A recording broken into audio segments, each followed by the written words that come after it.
Welcome aboard. It is Kick-a-Thon 2026. We've got special guests, some games, and some very exciting announcements scheduled to appear on this show today. Matt Doyle, travel football fan, Hercules Gomez, Dan Vaughn, and more. So keep it tuned in to this spectacular edition of Morning Kickaround.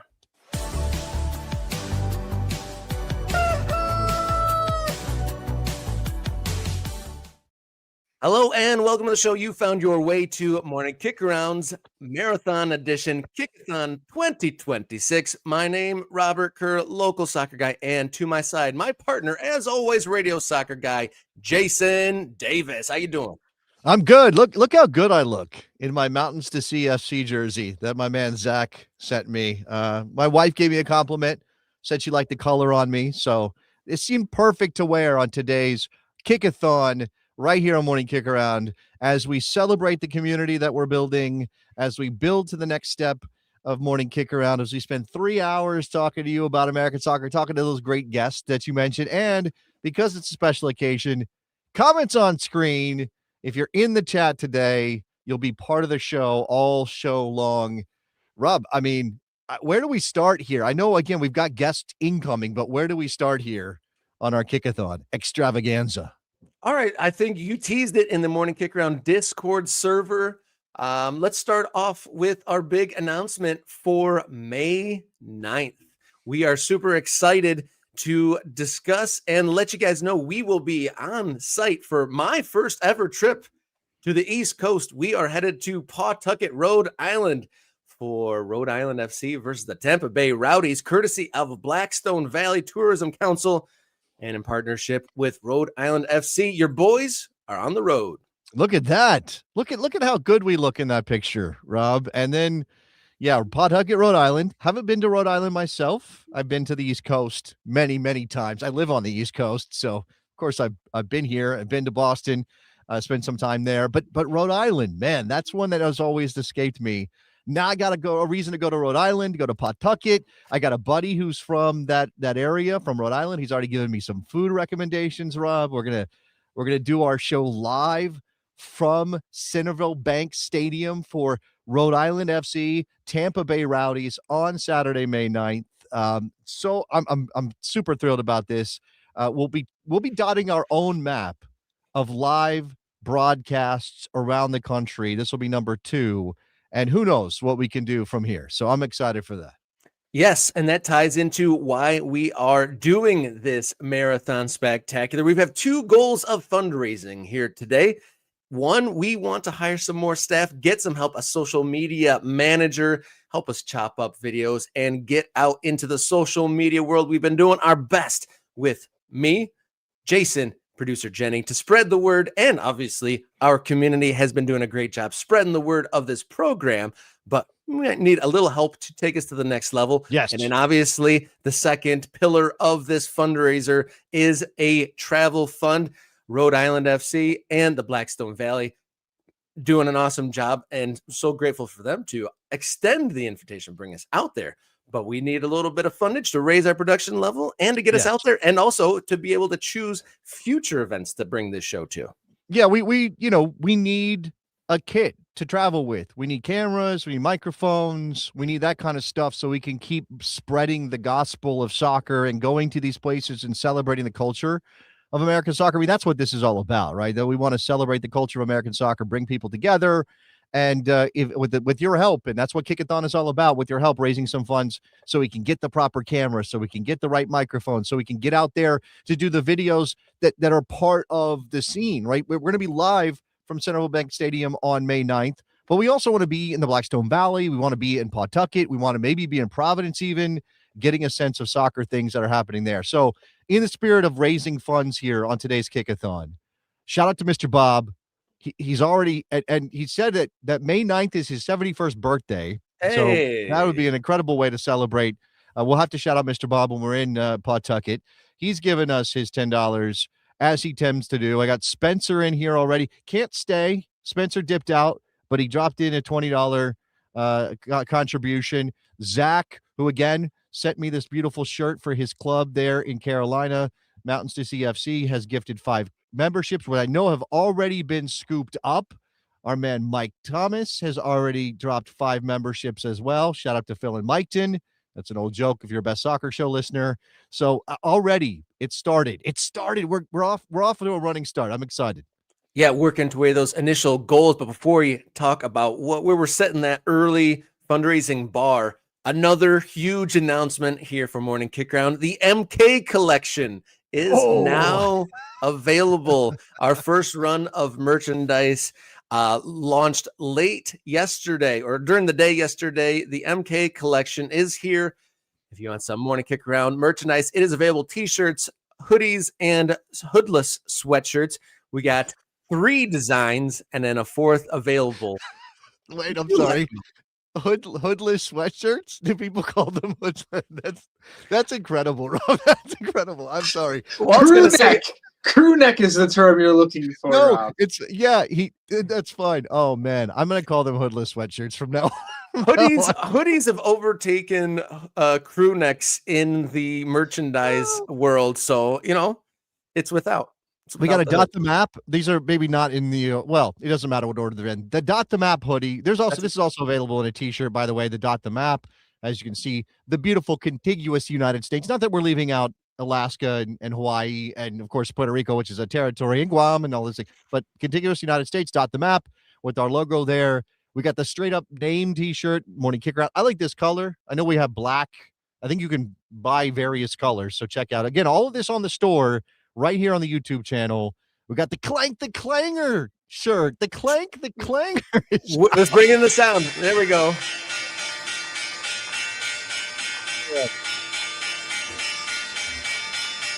Yeah, you'll hear that sound effect every time you put that shirt on. Yes, right. It'll ring through your house, annoying all your family.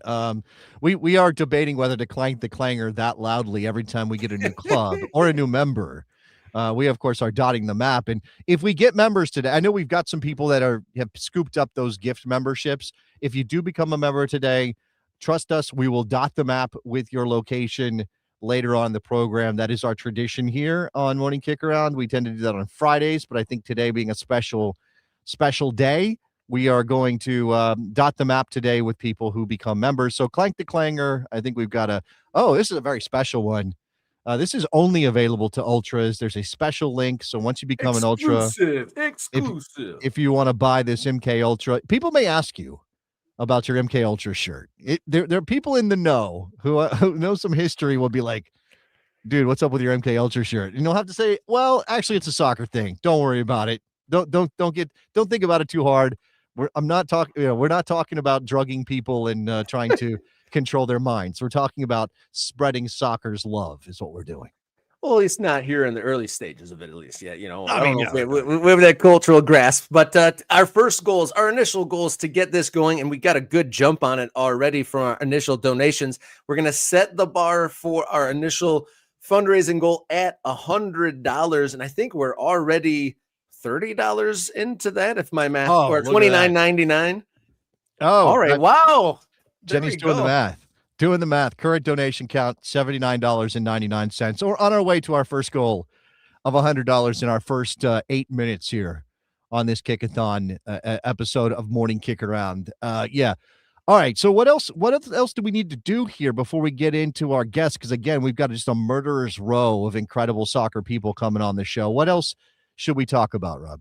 So we've got what are our main pillars of the show? We talk about stadiums, we talk about expansion. We've been talking a lot about the USLPA. We are going to talk about World Cup news with Travel Football Fan, and in the media landscape, one of our recent videos talking about Matt Doyle's change in situation at MLSsoccer.com. We're going to talk about that in about 45 minutes or so. But yeah, you said Murderer's Row. We have an excellent duo from a podcast called An American Game, digging into the historical stories of American soccer. And their second season of the show is actually just went live today. And then we've got, of course, Matt Doyle, like I said, going to talk about the MLS season ahead and his new situation. Maybe there's some questions we can ask him now that he's in a non Major League Soccer specific Yeah. role. And then we're going to talk to travel football fan Dan Vaughn, get his take on USL and the American soccer landscape from the protagonist point of view.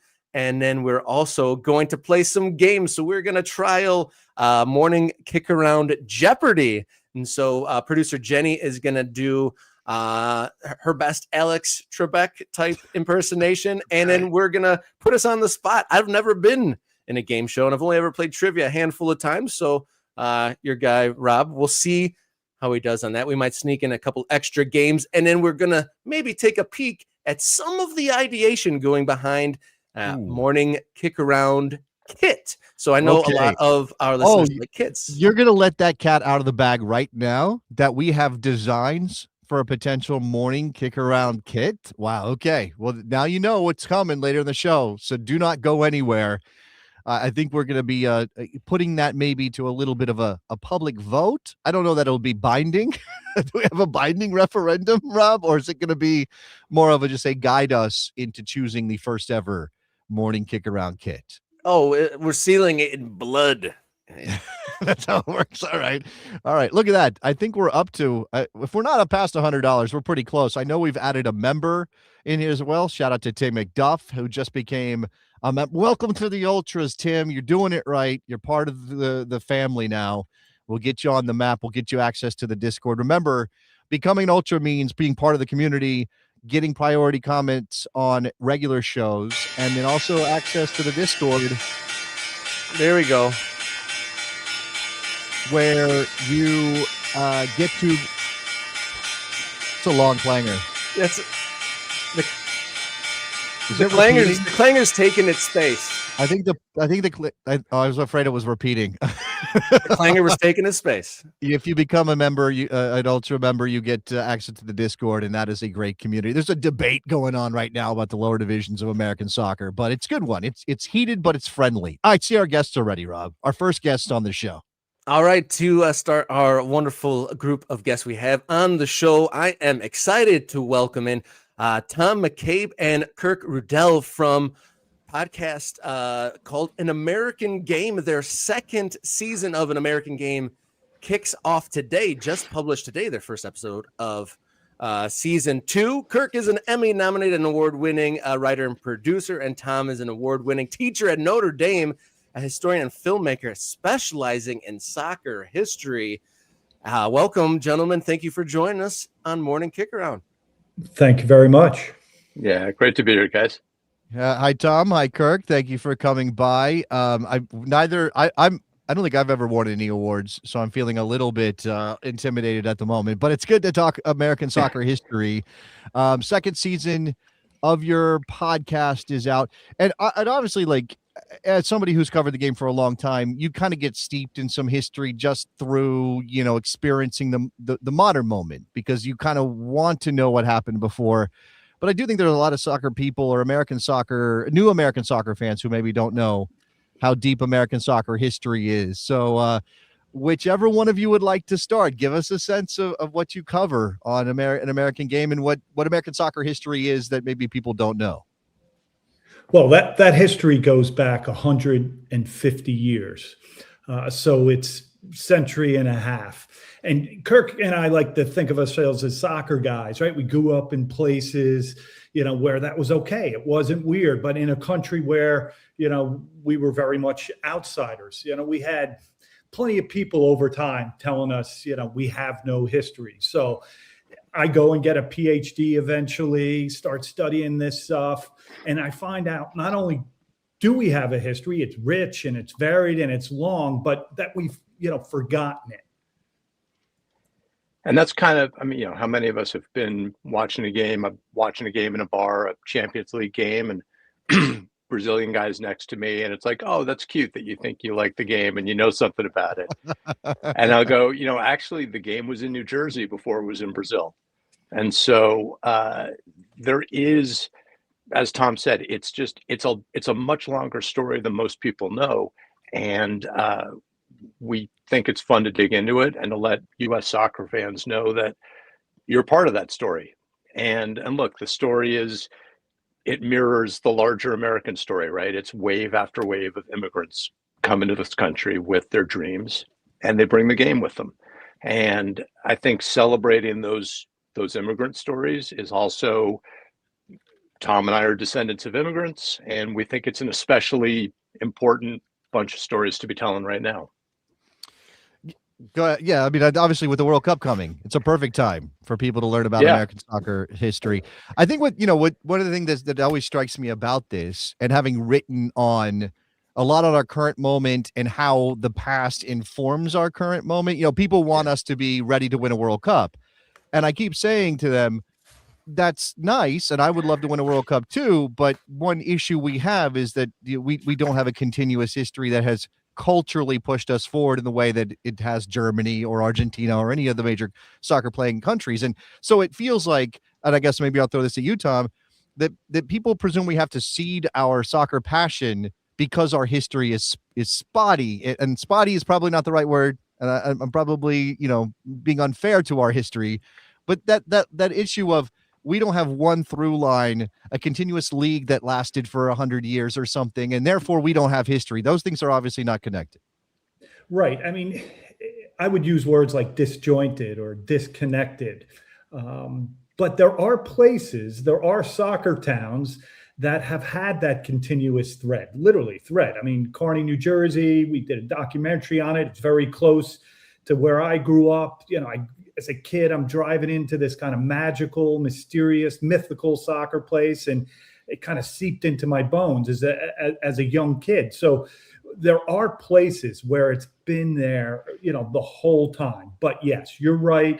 Leagues have come and gone, and that's kind of what makes us varied and interesting and weird, right? We La Liga hasn't existed, forever, or the Bundesliga, so we try to point that out. We're not hiding or whitewashing the history, but it's there, it's long, and it's fun to dig into.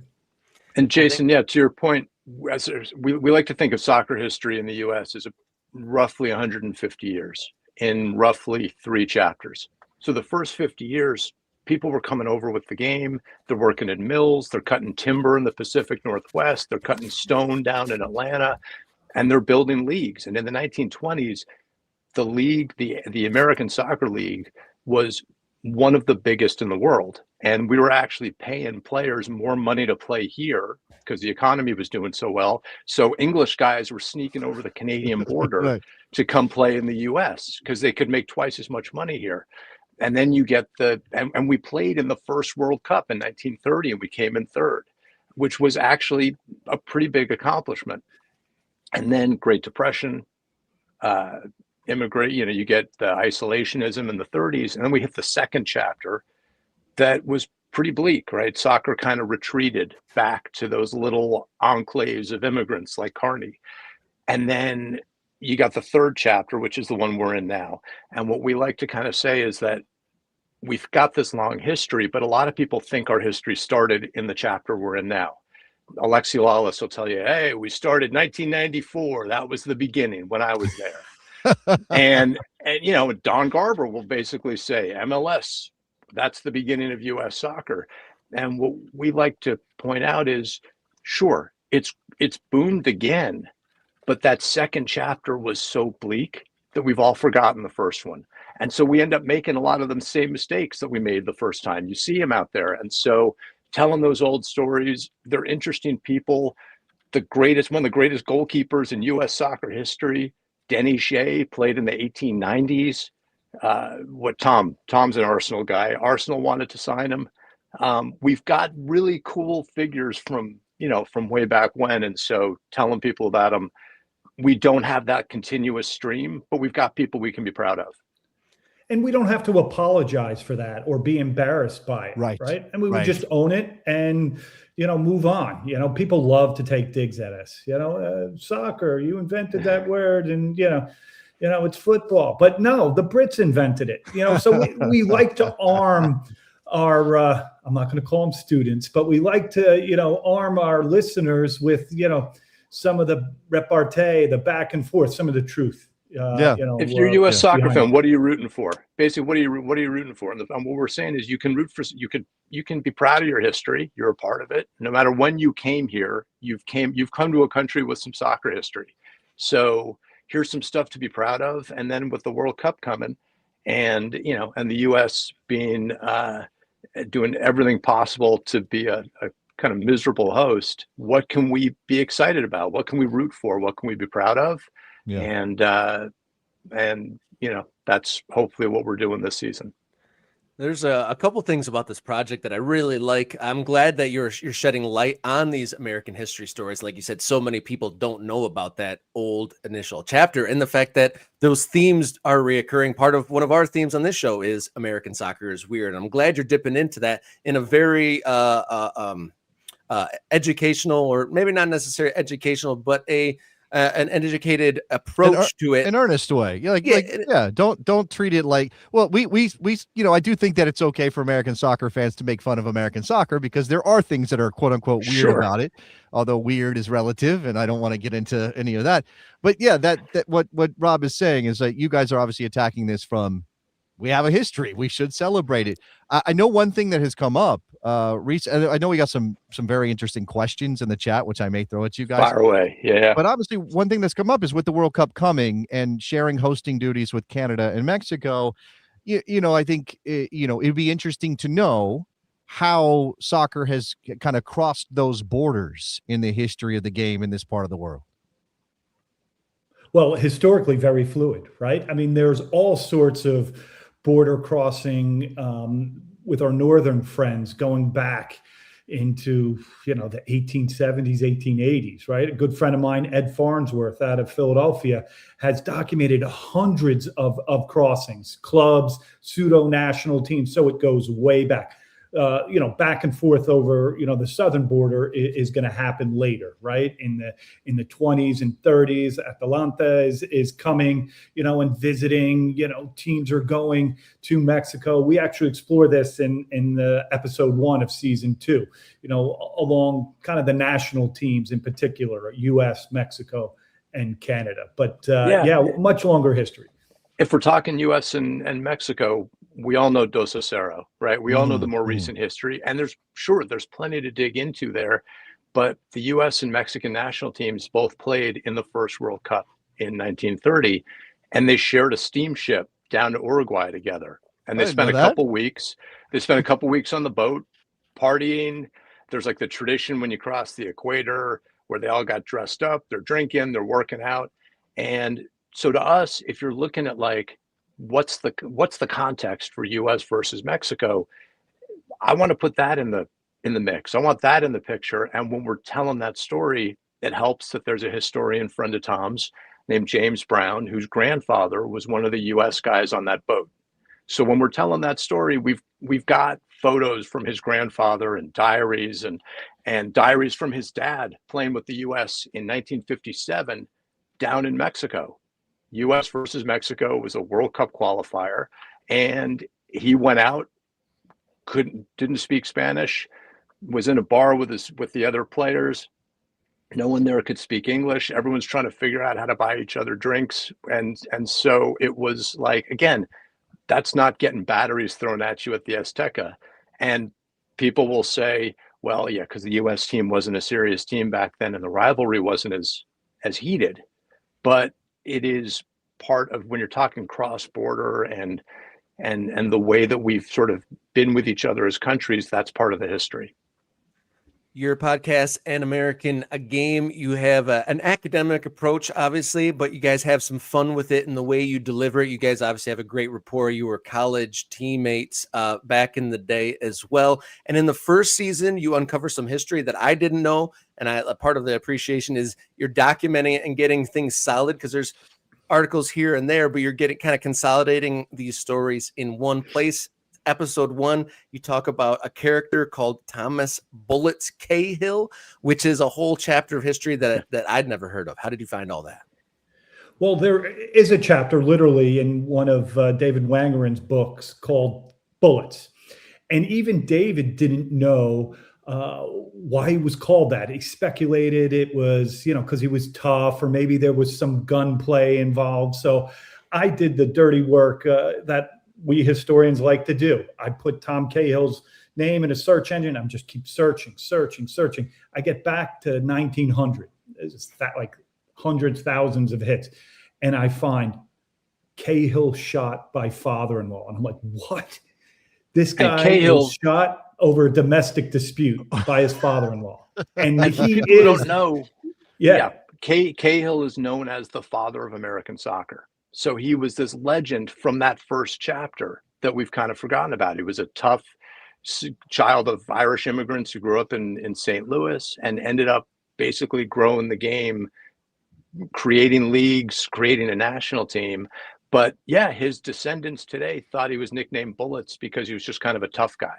And so Tom is going through old digitized newspapers. Sometimes he goes in the dusty archives, and I love that. He's like digging through boxes and finding stuff. And sometimes he's just going through old newspaper archives, and he was like, "Oh, I just found out why he's called Bullets," and it was incredibly literal. That's great because he was shot by a bullet. Yeah, that as an American kid, I played soccer in the 80s, but we didn't have a lot of that in the ether, like the conversation about American soccer history. But I was also a baseball kid, and so I was very steeped in baseball history. And what I'm always struck by is like soccer history, football history, is tied in. You have the same sort of aesthetics and the same, like nicknames like that, are such a feature of baseball. And it's like, of course it was happening in soccer. Of course it was a feature of especially for teams, as you said, Tom, that the ASL, when there was a period when these were a big deal in whatever towns they were playing in. Yeah. I mean, Billy Gonzalez, one of the greatest players in American Soccer League history, he gets called, the Babe Ruth of American soccer, but I like his other nickname, Old Piano Legs, right? I mean, he had these like massive trunk stuff. Yeah, for legs. I mean, somebody might call me Piano Legs now, but that's neither here nor there. But he had this like 30, 40-yard bomb of a shot. I mean, keepers with those old leather balls, likened to like trying to catch a cannonball. So there is that myth, there is that lore there. And we just have to find it and pick at it. I mean, one of the stories that Kirk loves is about Bert Patnaud, right? Also on that 1930 World Cup team. And he is an errand boy for a local grocery, and he's supposed to ride his bike, and he goes by this sandlot. Guys are kicking the ball around, and he's like, hey, we need a guy, Bert, come over here. And Bert plays. A couple hours later, he goes back to the grocery and he's fired. I mean, if that was a baseball story, I mean, that would be part of the lore. So, you're right on point. Baseball has done well with it, gridiron football. And that's, I guess that's one of the, the projects, one of the things we love to find, those characters. All right, let's throw some of these. I got a couple of questions when I asked in the chat if anybody had a question. This is from our guy, Riverside Grove. I'd love to know if there are PhD programs in American soccer history. I may have to adjust some life goals. Can you get a PhD in American soccer history, gentlemen? Well, yeah, why not? It's what you specialize in, right? It's what your field. So when I went to graduate school in another century, the sport history was growing, right? But you're right. It's baseball, it's football, it's boxing, it's Olympics. Yeah. But there is a growing number of scholars out there, doing really good work. They kind of have a loose tent under, the Society for American Soccer History, SASH, right? Tribute to that SASH from that very first, national team jersey in 1916. But there are academics, there are public historians, there are hobbyists. So there's a growing and healthy community. So anybody out there, go get a PhD and contribute to the storytelling. There you go. There's a lot of nerds out there we found, which is great because it helps us a lot. Every time we're stuck on a story, it's like, Tom, assemble the nerds and find out. We did a starting 11 of American soccer towns for our last episode last season. And it was not a comprehensive list, but we're like, what's a representative starting 11 of places where the game has a long history? And we had a preliminary list, and Tom put it out to the community and said to his group, like, What do you guys think? What are we missing? What are we? And I will say really quickly, a lot of the history we do is old black and white photos, and it's Tom Cahill and all that.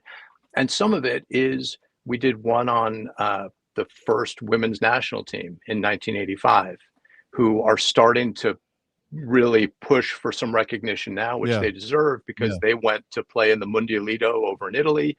And it was really where everything that we think of as the U.S. women's team now started.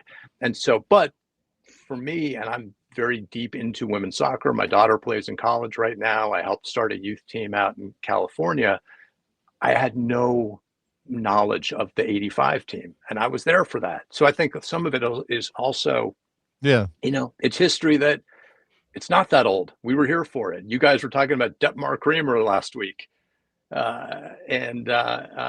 was kind of a legend, a German coach who was kind of a legend of U.S. soccer. And again, like, that's not ancient history, but it's stuff that we've lost already. Yeah. You want to hear my Detmar Kramer story? Sure. Let's go.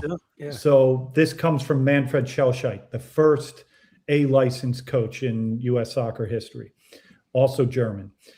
Kramer is the instructor. So Kramer's claim to fame is that he starts the U.S. soccer coaching school. Not his claim to fame. I mean, he coached Bayern Munich to 2 Champions League titles. But he sets up these schools. People start coming through them.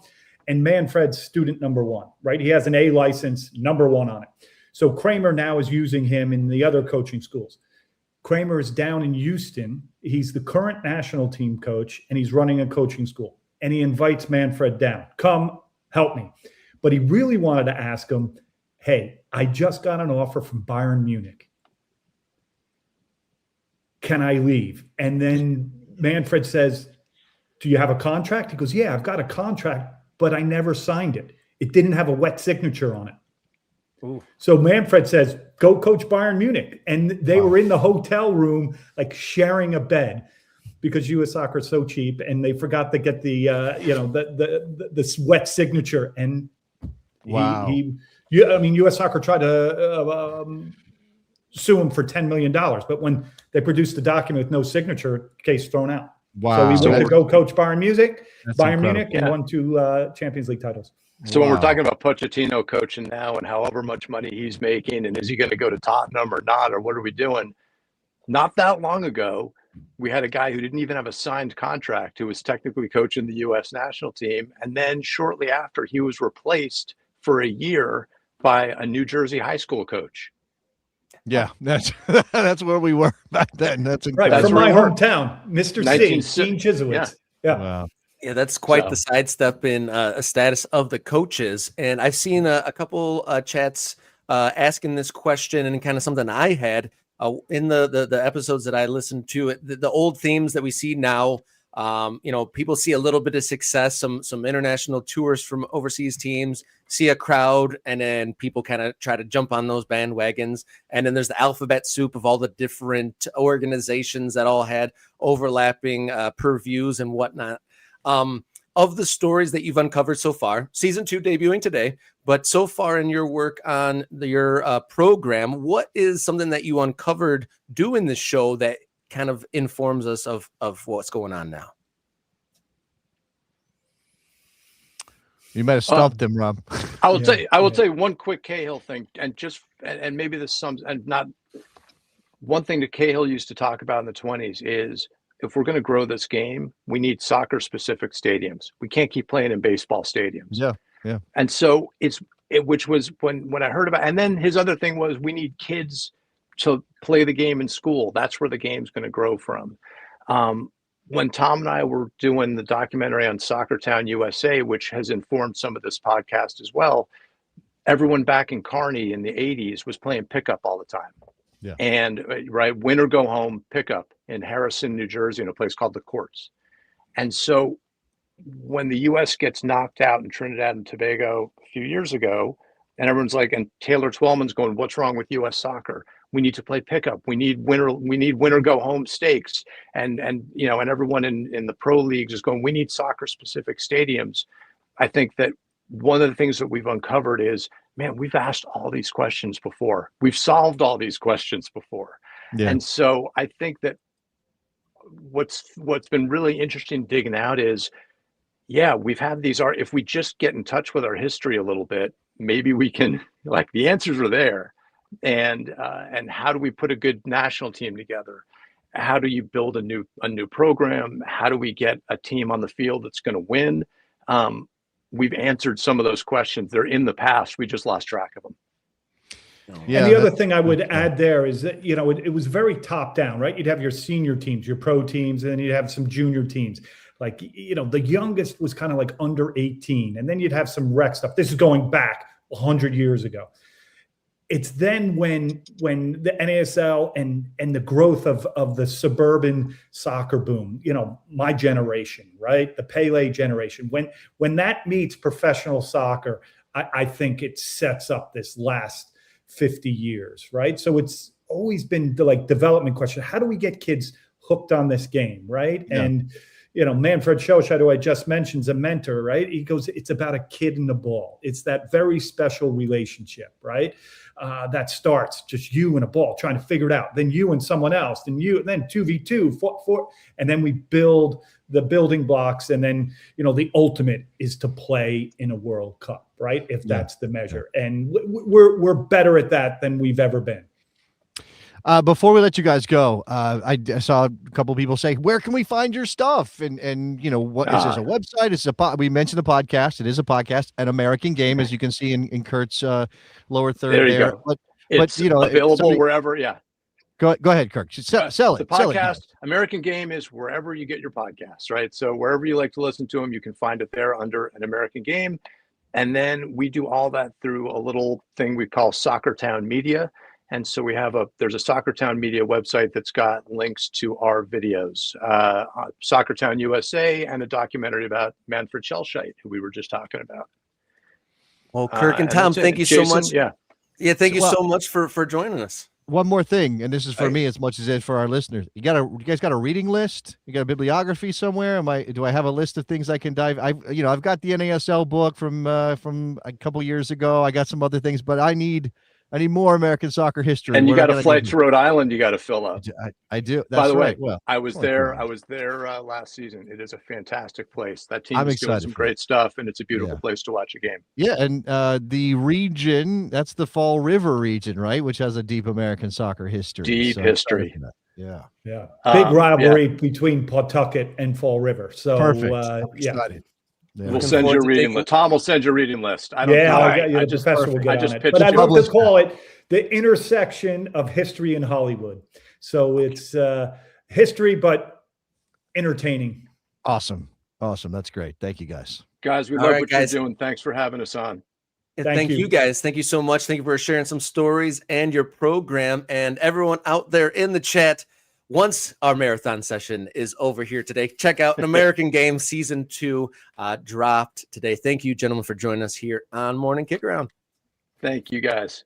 Thank you. Thank you for being first guests on the Kick-a-Thon, Tom and Kirk. Really, really good stuff. I'm a history nerd. Like, I love history. So for me to combine my soccer and my history, like I said, I was very much steeped in like the history of baseball as a kid, the history of football. Really good to have people that are working on this and delivering, in like consumable ways, Rob, and making it accessible. That's great. Yeah, all in one place too. If you want to, dig into some history, it sounds like they're collecting all those hidden stories in the one spot. All right, I think before we get to a next guest, we need to get an update of where we are for our fundraising. While we're having that great conversation, I saw some donations flying in there. We got some funds being donated by Sluggo. Thank you so much, Bob, in there once again. Some earlier ones as well. Tulsa Mario, thank you so much. Thank you, everybody that's throwing in their hard-earned money to prop up and support this program. Try to shed some light across the ever-changing American landscape, dotting the map, which we will bust out that map at some point during the show.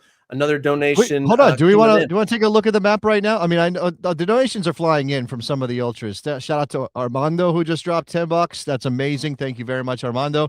As you said, we have some new members, some gift memberships went out. People got memberships. This is what you get access to. Well, one of the things you get dotted. The map will be dotted with you, the American soccer fan who is supporting Morning Kick-Around. So this is everybody so far that we're behind a little bit. So this is not complete. This is a lot of our ultras, the first, I don't know, 100 or so.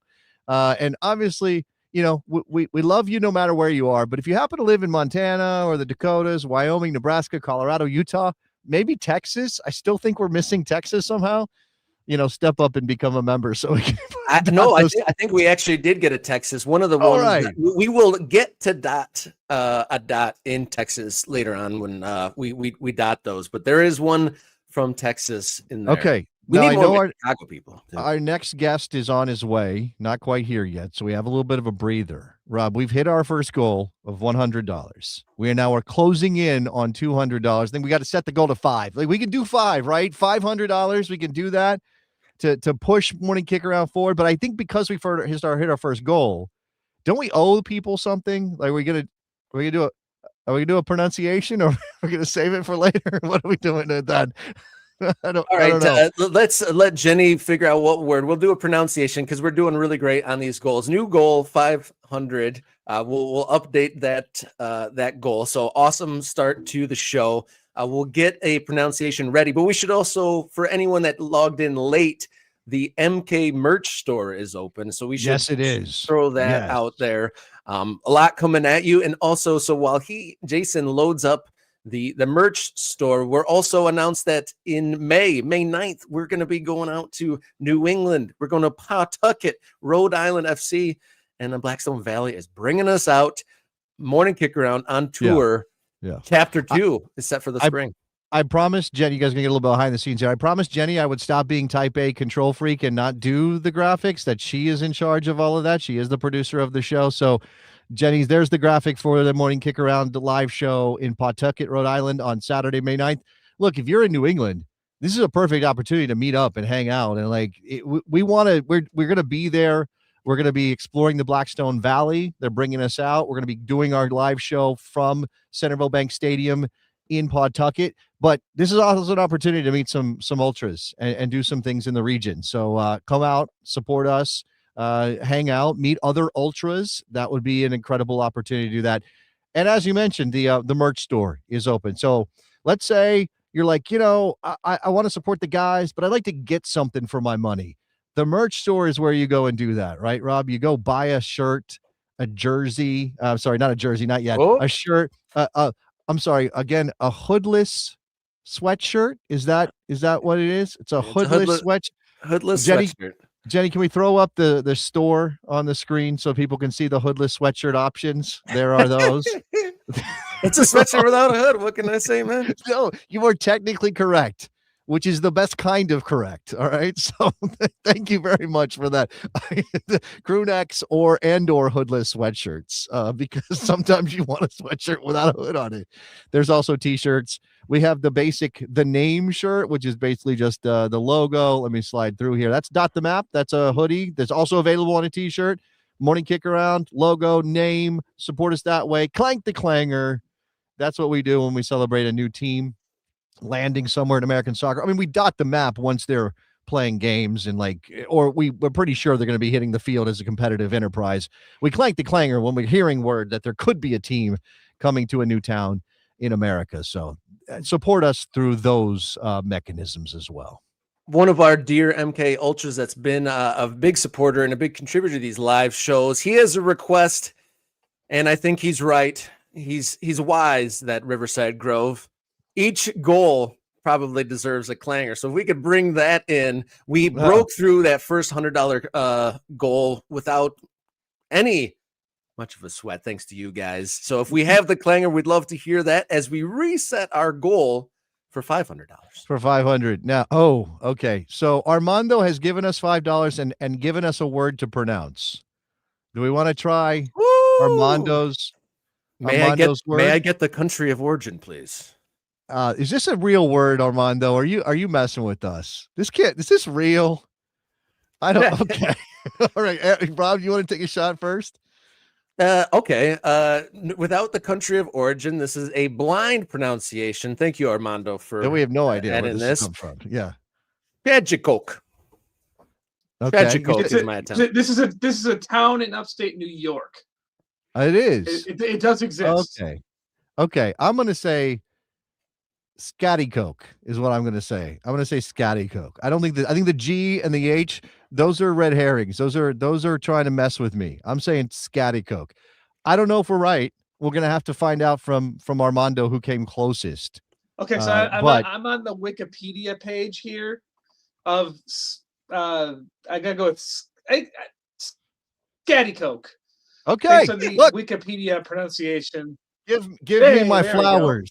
I got it right. Scatty Coke. This is in New York, you said? All right, great. Yeah. When I think Scattercoke, I think upstate New York. But if you think Major League Soccer, you might think of our next guest joining us live here from his armchair, I am assuming. Welcome on in, Mr. Matt Doyle. The armchair has always been a lie. I actually sit in a fake Ames chair. You know, those like mid-century modern Don Draper type chairs. Okay. My wife got me one of those like 7-8 years ago when we moved here. So it's the armchair has always been a lie. I'm just living a Don Draper life instead. Well, you know, it's the myth is as important as the reality, right? True. At this point, That's and this true. is the job we do. Thank you very much for coming on, Matt. We appreciate you doing this. Obviously, you know, lots of American soccer fans know it's been a period of transition for you. And I promised Rob that I would ask you the question that kind of prompted me to invite you on today, which was you were joking. Hey, maybe I'm gonna get drunk and write about Pro Rel. So Oh boy. do you want to talk about Pro Rel? It's a big topic on this show, as you can imagine. USL is doing stuff, Matt. Yeah. I'm really looking forward to seeing what they manage to pull off, if they manage to pull it off. It would instantly make the discourse a lot more lively and sort of rekindle a flame that has slowly flickered and died over the past, I want to say 7-8 years. As for MLS, as of now, I don't think there's any point in talking about it, but who knows? Things can change. You know, there's obviously going to be an overhaul in the front office. I'm going to stop you for a second because yes, right. Overhaul in the front office, maybe that, but even Don has started to step back from the hard, we're never doing it. It's not even a thing we will ever consider, which I don't know what you read into that. And you would know him a little bit better than us. Yeah. I haven't spent enough time doing the Kremlinology on all of that. I assume that there are discussions about it, both at the board and, you know, in the 7th floor at MLS HQ, which, you know, was always above my pay grade and now is a completely different company. I just, from everything I've heard over the years, I would be very, very surprised because, look, it's a valuation game, right? Like if you look at the valuation of MLS clubs, franchises, whatever you want to call them, they go up, and everybody laughs at that Forbes article every year. But then you look at what Sporting KC sells for, and you look at like they're actually getting sold for more than the valuations in those Forbes articles, and like that points to something. Look, there's a lot of stuff that's broke. That points to something that is clearly not broke or broken in the way things are going with this league. Yeah, well, I think that's fair. I also think that it becomes, you know, the thing that some American soccer fans like to do, which is look really closely at everything, starts to lose value as an exercise when this stuff keeps happening. Clubs keep getting sold. The valuations keep going up. Billionaires keep wanting to get involved. It doesn't matter why. Like at some point, it doesn't matter why. Like, yes, you could say, oh, it's a shell game or it's a pyramid. You can throw all those things out if you want to. But in the absence of evidence that anything comes crashing down anytime soon, I'm not sure it's worth talking about all that much. And that's not of MLS, Matt, from my perspective. That's just being realistic about this. I mean, I think it's actually more of a reflection on the society as a whole and like the greater and greater concentration of wealth in that top, you know, unreachable stratosphere where it's like, okay, I'm going to buy the next toy, and I'm going to buy, and they just can't for increasingly absurd, astronomical valuations. And if you can do that, and it's like, why not? And then it cuts back to like, well, then we're not really talking about soccer anymore. We're talking about, life in late stage capitalism, and that's probably a different podcast. That might be, we verge in those directions on Right. occasion. We do. I have my copy of Das Kapital right over here. I can read a verse or two. Yeah. Yeah, we touched on promotion relegation, obviously, but now in your new work situation with your newsletter, Tactics Free Zone, is there a type of article or a type of coverage that you've wanted to do that you're now able to do now? So I think stuff like that will eventually come out, like big picture, speculating about the future of the league, what the league as a whole can do differently to make it, frankly, more attractive to television audiences, because obviously that's the nut that MLS is yet to crack. And that's something that understandably I was never going to write on the league website, and was never going to write anywhere while I was employed by the league, and they have relieved me of that burden. So like at some point I'll probably do that, but for now, like, man, you guys have the illness as well. It's terminal. You love MLS, you're going to watch it, and you want to cover it like a league that deserves respect. And that's always been, that's my raison d'etre. Like that's what I want to do. And so I'm just going to take everything I've been doing for 15 years at MLS soccer and bring it over to tacticsfreezone.com. And it's gone well so far. I got to make fun of the All-Star game a little bit. That's something I couldn't do before. There you go. Will we ever see an East versus West All-Star game? I don't. Well, care. I guess with the divisions, no, I suppose. Yeah, but there's enough. I guess my point is there's enough stars in the league now, right? Yeah, but I want to stress this, all right, because this is really important. I don't fucking care. I care about the All-Star game at all. This has been I've covered All-Star games. They're fun. They tend to be more it's been a while since I've been to one, but they were one of the moments on the American soccer calendar. And I know this is, inside baseball for people, when the few of us that got a chance to cover soccer got together. I don't know if I ever ran into you at one, Matt. I don't think you traveled for a ton of them that I remember. No, I did not. Yeah, okay. No, maybe now, who knows? But obviously, like the value of the exercise. I'm with Matt on this. Like, why are we doing this? What's the point anymore? Who is this for? Right? It's sponsor service. It's partner service. It's not in the service of soccer. And so you talked about, briefly there, making the league more attractive on television. I think about this a lot, Matt, because, there are people who want to use the league's television ratings, or now, I guess, whatever you think they're doing on Apple, or what they were previously doing on Apple with MLS Season Pass, as a cudgel. And those are typically the people who, I guess, don't want to see MLS succeed. I don't really understand that attitude, by the way. If you're American, why do you want MLS to fail? But is there a way to do that? Because, it's kind of a weird world to try to make your way as a sporting enterprise on television that isn't already established. Yeah. And I have friends who work in second, third tier leagues. And I don't mean soccer leagues. I mean like sports leagues around the world. And they're all trying to figure out how to do this too. Right. There's no, like, the Champions League, Premier League, NFL, NBA have such a stranglehold on, like, in a lot of ways, they're the only remnants left of the monoculture, the old, pre-internet, pre-social media monoculture. And cracking that is, I'm not going to say impossible, but it's proving to be really, really hard. Formula One might have figured it out 8 years ago when they launched Drive to Survive. There's a few other indicators, like, Major League Baseball over the past year, I know, has had a resurgence, but it's few and far between. Well, but so in those cases, not to get, sorry, I get multiple audio going on here, but in those cases, don't you think that there's there's circumstances that, I don't know that the Drive to Survive thing is long lasting, or if it's kind of a quick hit of interest that kind of dissipates. I was thinking about UFC. Like, I was kind of saying for a while that UFC was the last new sport to sort of enter the zeitgeist in the mainstream. But even the UFC doesn't seem to be quite what it was 10 years ago in terms of general mainstream sports interest. And I know we're also so disparate in where we're getting our information, and we're also in our own little bubbles, that I don't even know if I trust myself to understand what's in the mainstream anymore. Yeah, I think that's well put, and I feel the same way. And maybe that's a product of us being middle-aged white guys.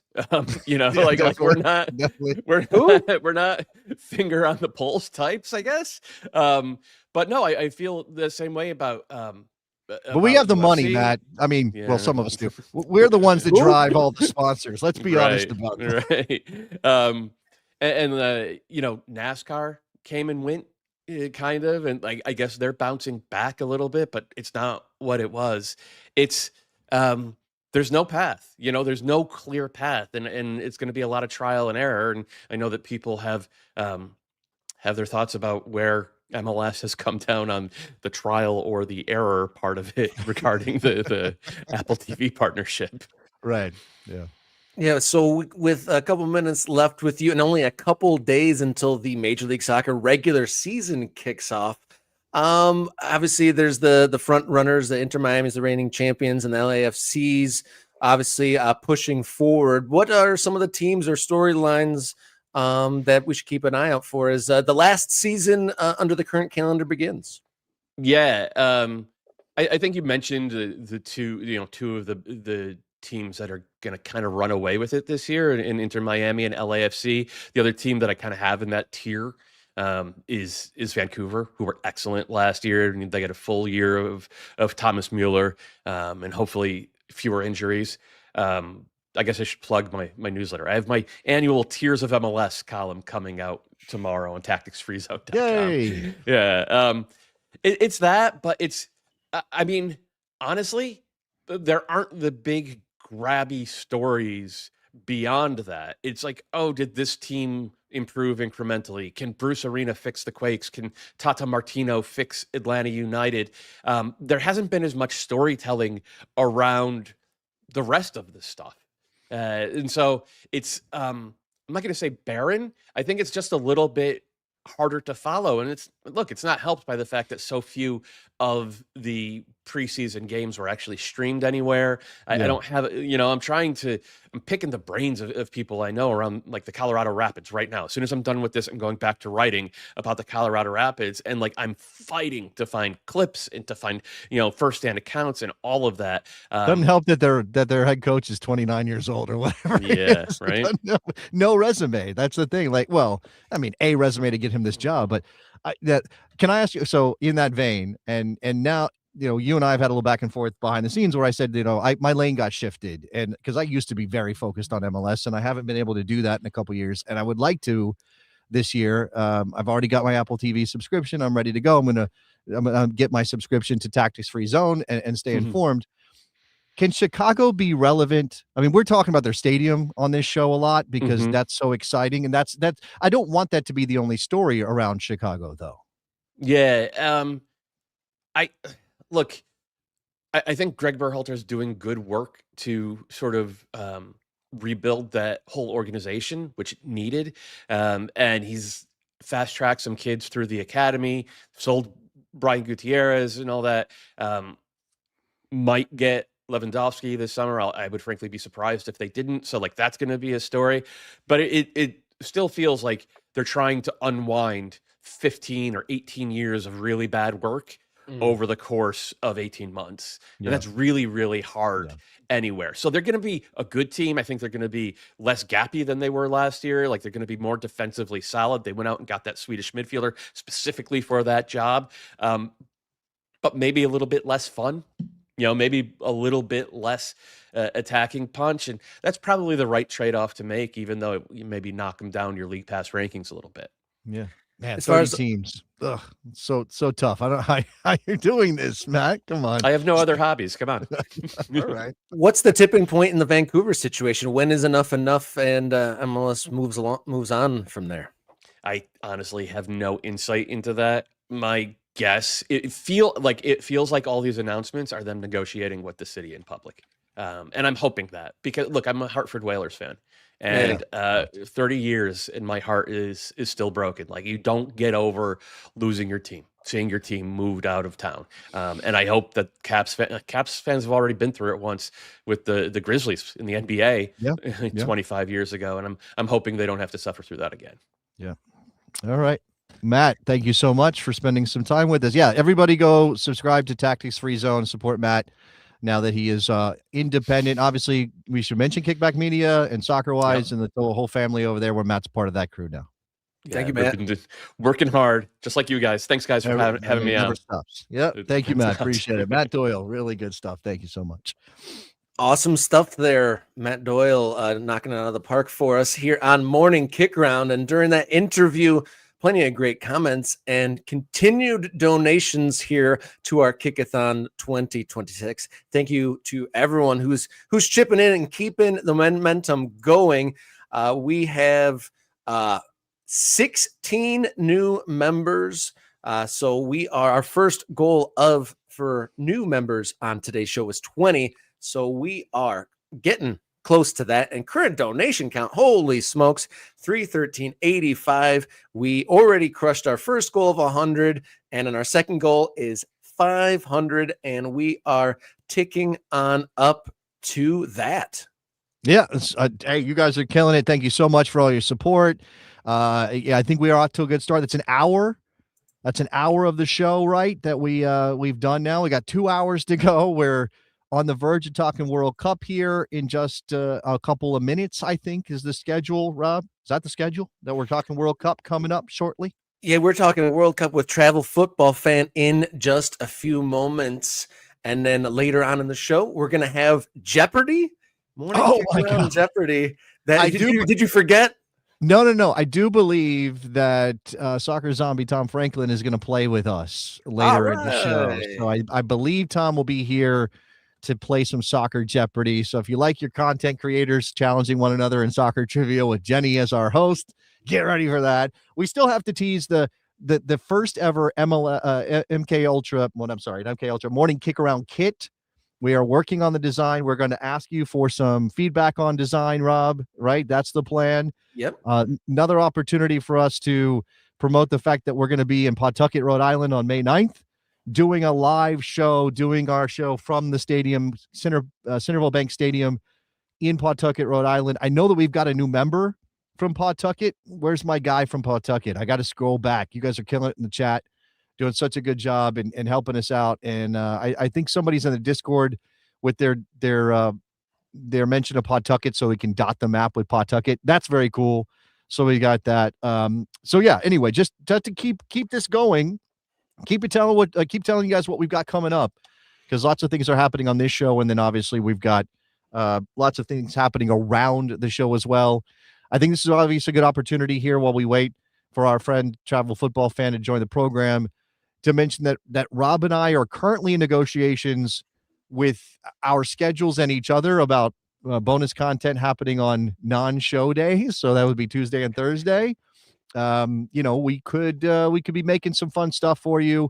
We could be involving. I think we do plan to involve the Ultras in that. So if you want to be part of the show, if you want to come on and either do a draft with us or play a game with us, make an 11 with us. I heard Tom and Kirk talk about doing an 11 of soccer towns.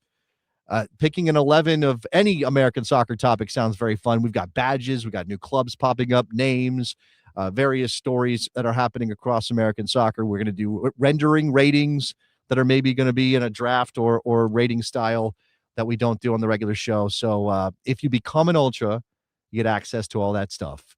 And if you support the show, you get to tell people I'm helping to build the American soccer community around Morning Kick-Around. Yeah, thank you to everyone whose donation. The donation count on screen, over $350. That's amazing. And yeah, like Jason said, this fundraising show is a way to, set a platform, try to get a little bit of funds to aid our travels and get out into the American soccer landscape and to get some help. Obviously, we'll need a little bit of help getting our content out to more people, spreading the word. You know how many people don't know about this show yet, Jason? More than a handful. And if we get some help on hand, get a little bit of a staff assistant to get our social media up and running to another level and get our stuff posted and kind of maybe up the editing and production game. That'd be great. Yeah, look, I mean, I know a lot of people, a lot of the ultras are here for live shows or watch back the live show. And I know some people listen on the podcast, right? I guess we're putting out a 3-hour podcast today at the end of this.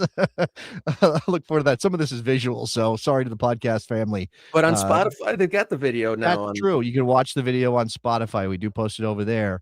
I know some people partake in the show in other ways, but we also want to make sure that the YouTube channel is populated with shorter segments of some of the most important and fun and interesting things we're doing.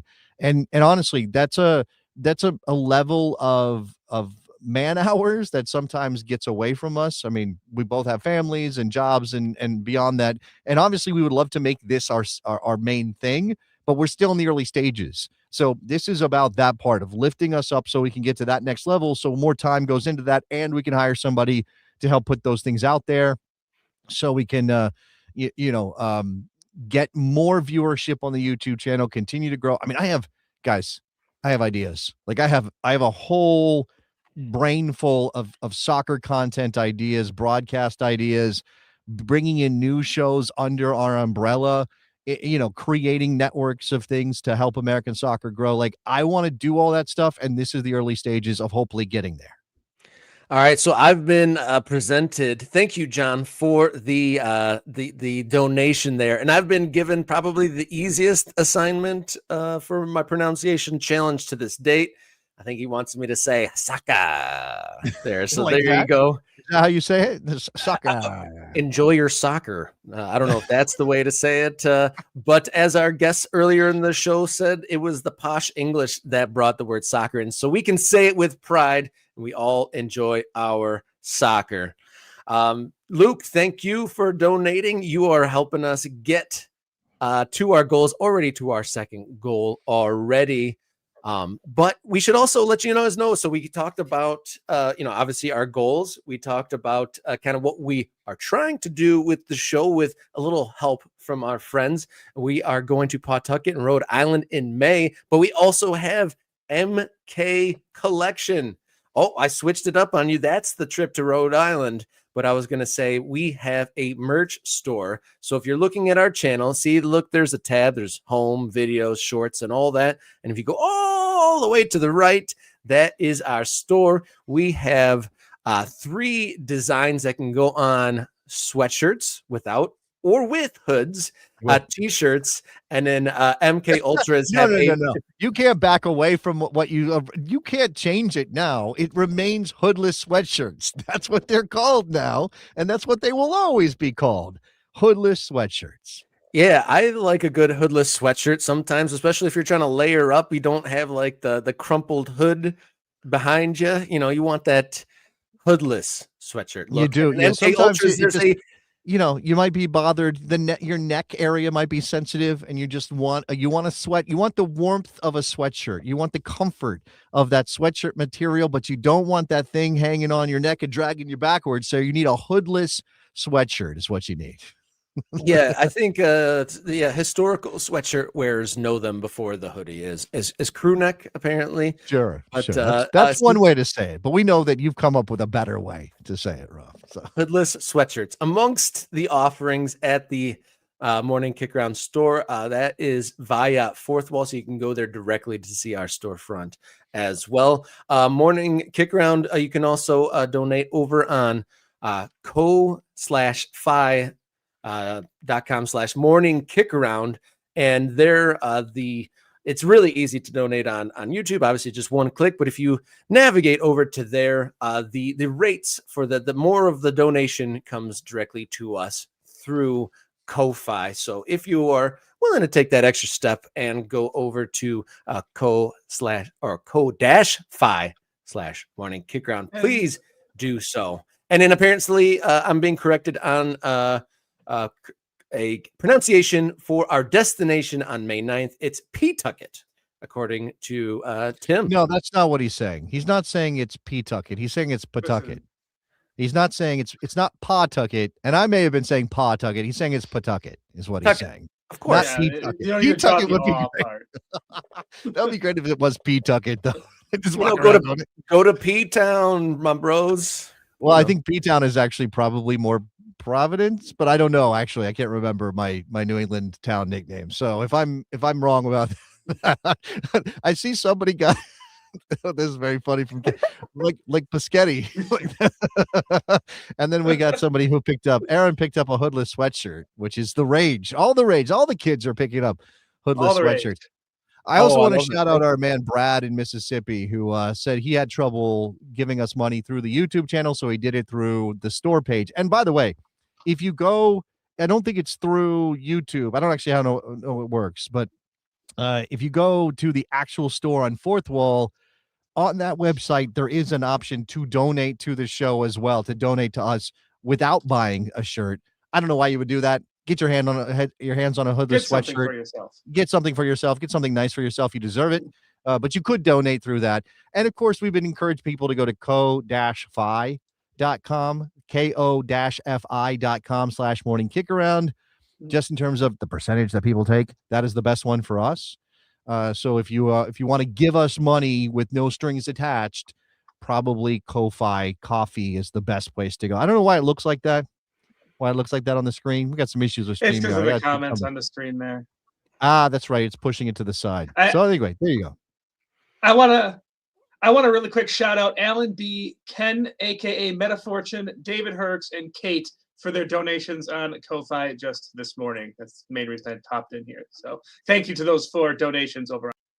Yes, thank you very much. I think maybe we've got a little off schedule here. I mean, we're not hiding any of this. We're not doing any off screen behind the scenes stuff today. So this is the raw morning Kick-a-Thon scheduling. But I think we were working on getting Travel Football Fan. He says he's a little late. He's not here. You've communicated with him. Yeah, he sent a message earlier on saying I'm running behind. Ah, okay. So he is running behind. We still have Dan Vaughn for the protagonist coming up. We may have to flip-flop those guys. We shall see. We planned to do the kit selection unveiling, to show off some of the designs. Kit ideation. That word bothers me so much, Rob. I don't know why. It's not you. I know Brainstorming. I know.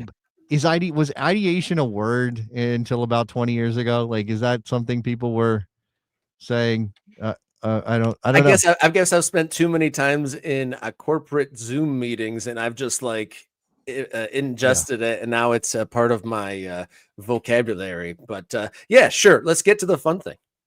Okay, well, first of all, I see Luke is asking, when is the merch store releasing the MK Clanger? Well, Luke, it's already here. It's right there. It says Clank I like how it's inconsistent too. That's the thing I like. It doesn't say Clang the Clanger. It says Clank the Clanger, which is like a little touch that I appreciate. So there you go, Luke. You can pick up your Clanger shirt, and you can see that the little Clanger part, it's a soccer ball. That's how you know it's about soccer, because it's got a little soccer ball on the. What do they call that thing? The uvula? What is that called? Whoa, that's are we talking anatomy on here? I'm not I don't sure know what it's called. to, it looks like a uvula. What is it? What is it called? Somebody knows. It's a clank apparatus. No, it's it's okay. All right. It's whatever it is. That's the thing that makes the noise when you ring the bell. So I just wanted to show that off. All right. And again, with just a couple of minutes before Dan Vaughn is supposed to join the show and trying to figure out when Travel Football Fan might be joining us, should we do this? Should we throw the jersey designs up on screen, Rob? Is that a good idea? Yeah, I think so. And we can, if there's a poll option in our chat that can be set, maybe get some ideas of some of these brainstorming creations, because nothing is done yet, but we have had one of our friends of the show putting together some ideas, and these are kind of the options that we've landed on so far. We're not under any obligation to hide the identity of said designer, right? Like, we can talk about that. So Mark Levinson, who you might have seen on our Countdown to Kickoff episode about the Cosmos kit, the guy who designed the new Cosmos kit, and this is before the away dropped, which I do like with the stripe down the left side. Mark Levinson, Lime Pickle. What's the name of his kit business, Rob? You have that. Bastion. Mark Levinson of Bastion helped us with a couple of kit designs. These are our current options. Now, we went through several other ones that we decided we weren't 100% on as a unit, as a team, Rob, Jason, and Jenny. These are the 4 that got a little extra love. So we are putting this to you. Now, again, I don't know if this is a binding referendum. I don't know if we're definitely going to make the one that the chat says, but I will put up a poll right now over on the chat so that people can vote on which shirt. Rob, why don't you describe the jerseys for us? All right, so we have the one in the top right with the sunburst. I got to pull up the actual designers' names for these, but the top left one, Morning Kickaround, obviously across the front with some little soccer guys there with the sun, and if you'll notice, the dark version of that patch, the patch right there, the logo for Morning Kickaround Ultras MKU. And then top right, obviously, we have the yellow submarine themed kit. Bottom left, more of a Borussia Dortmund bright yellow with the sun flare coming from behind the badge there. And then in the bottom right, option number 4 amongst these ideas is very similar to the top left, number 1, but it's got that side paneling down the side. And we actually had a little bit of internal back and forth on, do we like side panels down the hip or don't we? So that's one of the things that I'm curious from the chat if they like the streak of black down the sides or not. All right, so the poll is up. I know people are responding with their picks. I see a lot of numbers flying around, but we do have the poll up as well. And we'll keep this going. 22 votes so far. We'll keep this going. We'll bring them back later if you haven't had a chance to vote. If you're maybe people join us later and they haven't voted yet, because I see that we're getting ready to talk to our next guest, and I don't want to keep him waiting. But we will do more jersey talk later on. All right. Without further ado, looking at the kids got me excited. We don't even have to pull them away yet because this man knows something about a good soccer kit from Protagonist Soccer. Dan Vaughn, welcome to Kick-a-Thon 2026, sir. Morning, sunshines. How y'all doing today? Hi, Dan. It's good to see you. You're looking resplendent. I don't know what that shirt is. If you want to tell us. It's the Manchester United Stone Roses collab that came out, I think, last month. I'm a big Manchester United fan, so I liked you. What happened? I liked you. Hey, you know what? Everyone's got some kind of flaw, right? I get it. But yeah, I'm a United fan, and this is a nice looking shirt. As the only person right now on this show that didn't pick a club because they have trophies, that picked a club that, is true to the sport, the spirit of the game, which is to never actually win a trophy, in Fulham Football Club. I feel like you guys can go off and do your own thing with it. Manchester United and Liverpool and all that. No, thank you. It's a good looking shirt. Thank you for coming on. We're not here to talk about English football, Rob. Can I place a vote, by the way? I think yes, number absolutely. 1 or number 2. Number 1 I like a lot. I'm not a big fan of the side panels, so number 1 would probably be my vote. But number 2 is a great second option. You like number 2. Number 2 is an interesting one because it feels like it could be very polarizing. Number 2. I mean, that is evocative of the Yellow Submarine Beatles 60s era stuff. You like? I like a shirt with a lot of colors. I mean, look at this thing; it's covered. That's true. That's true. Not afraid of a busy shirt. You and I are somehow thematically connected. It seems here, just with the with the background and the shirts. Yeah. So Dan, I think having you on was just to have you on because we like you and you're doing really cool stuff with the Protagonist. But maybe catch us up on where you are with the Protagonist, and obviously as we get ready for the American soccer season to begin, what you guys are keeping an eye on.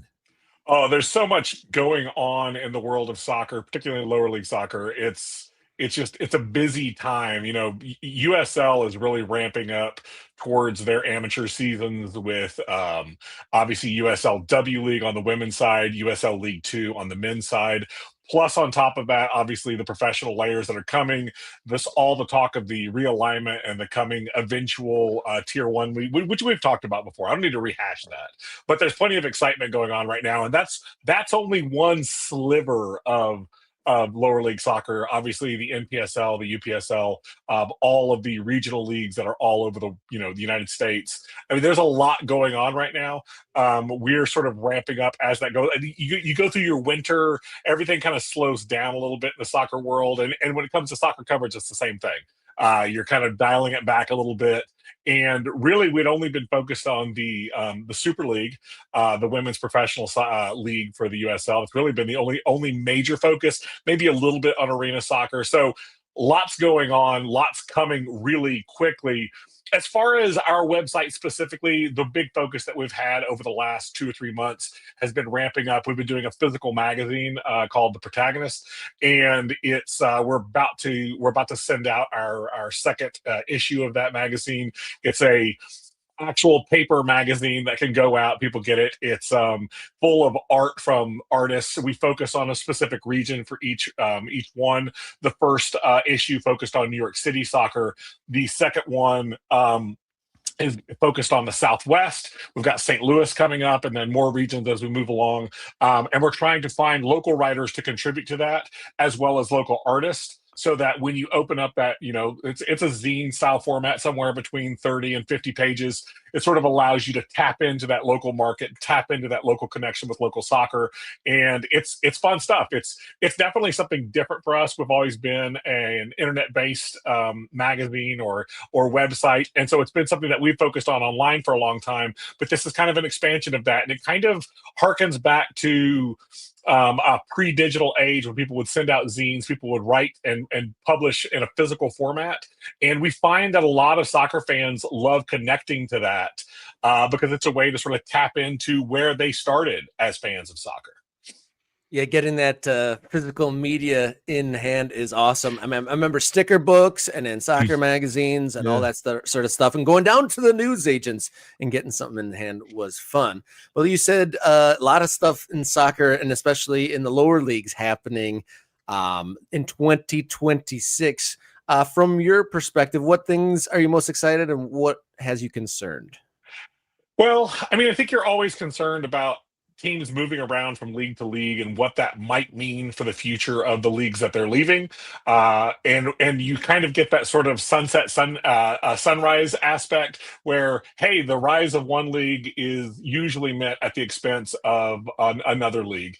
And that is sort of the nature. And that goes all the way up, right? We even talk about that with MLS coming in and swiping markets from, successful USL championship sides. It's the same thing, right? Like, it's all dog eat dog until the federation finally gets involved, but that still hasn't happened yet. So I guess we'll just figure it out. So there is some excitement, obviously, about the rise of USL League 2 and the amateur leagues, the continued expansion within League One and Championship, and what that will mean when they launch their pro league. I think something that I'm personally excited about is the coming first round of the U.S. Open Cup. I think every fan of amateur or lower league soccer is excited about that. It's your chance to watch the teams that you can attend on a daily or weekly basis, I guess, around the corner, taking their shots, taking their swings at bigger clubs. That's fun stuff. Who doesn't love that? I mean, we've got, I think, the really, really fun match that I'm looking forward to in round one. And again, we don't talk about U.S. Open Cup if we have to, but is the coming matchup between Hearts of Pine and Vermont Green. That's like two of the lower league soccer stories that people are so pumped about. If it's the branding, if it's the connection to their local communities, all of those things going on, and they're going to play each other. Yes, please. This is the kind of thing that we love. Yeah. First of all, I will, let's see. Somebody said something about zines coming back. Oh, here it is. This is from Arriba Las Chivas. It feels like zines are making a comeback, or did they ever leave? I don't know if zines are making a comeback because I'm a middle-aged white guy, as Matt Doyle correctly identified. But my 17-year-old said, "Hey, Dad, do you know about zines?" And I was like, what's happening right now? So maybe zines are a thing again. Maybe you're right on the zeitgeist, Dan. I don't know. Maybe you started this. Well, but I have to say, I think that the connection though is that, like, and I will out myself as a middle-aged white guy. I love collecting like vinyl records, and there's something nice and tactile about holding something in your hand, actually possessing the item, versus the sort of widespread rental that we seem to have now, where everything is borrowed, or we're paying to stream, or it's something that I can log into but could be deleted tomorrow. When you have a zine in your hand, that's your zine. You're not Yeah. going to lose that. Like Yeah. it's or you can start your barbecue pit with it the next day if you have to. There you go. I guess that works. No, we're middle-aged white guys. I thought it makes sense. Yeah, sure. Yeah, I was gonna say maybe get your egg smoker out there and really get the zine really toasty. I know my kids they kind of went through a phase of exploring my cassette tapes and CDs and stuff, and like I actually bought my son when he was like 10 a Walkman, if you believe it. Ooh, nice. You know what I'll say also, though, and I was thinking about this, is sort of the democratization of media that we're seeing, even on a show like this, right? What YouTube has kind of provided this platform that kind of makes all people equal. Now, we know that over time, you build up some cachet, Jason, I understand. You work hard, you get a name for yourself, and suddenly, when you post something, people are reacting to it. I get that part. But there is this level of an even playing field that I think that social media can create. I think YouTube plays a role in that, but I also think that zines are kind of a call back to that. It's that idea of like, I don't need to go to New York to a publishing house to run this. I can make this at my local FedEx or Kinko's, right. and I'm going to pump this thing out. Yeah, I mean, the number of companies that are set up to help people do this stuff. I mean, obviously, there's going to be a cost. There's a cost to everything, but yeah, that ability to, look, we're selling t-shirts today. You think I got a box of t-shirts sitting in my house right now? I do not have a box of t-shirts. There are no hoodless sweatshirts in my home. Where are they all? Where are those hoodless sweatshirts? They just come out of nowhere and land on my doorstep. Okay, so Dan, what would you call a sweatshirt that doesn't have a hood on it? A sweatshirt? I mean, I call a sweatshirt with a hood a hoodie. So that's a hoodie to me and a sweatshirt. I don't know. That could be a regional thing. I don't know. But no. This is just Rob's incredible brain coming up with hoodless sweatshirt. It's a hoodless sweatshirt. How dare it not have a hood? It's a hoodless sweatshirt. All right. So obviously, like as you said, there's a lot of things happening. The season is upon us. You mentioned USL Super League. Obviously, they play on the quote unquote European calendar. We're going to see MLS doing that next year. I guess, Dan, and maybe you and I have already talked about this, but I'm curious in the last couple of minutes we have, what you make of the idea of everybody else either having to follow MLS and USL Super League's lead or not. Listen, I think that's the sort of the big gamble, right, that everyone's making here, trying to decide what's the right move. And I think there's a level of, when I said gamble, I think that's the right term. I think that like we don't know what the return will be on this. There's this argument that it frees you up to participate in transfer windows with other leagues so that you're competing for the same players, and it gets this sort of cachet with the Euro fan.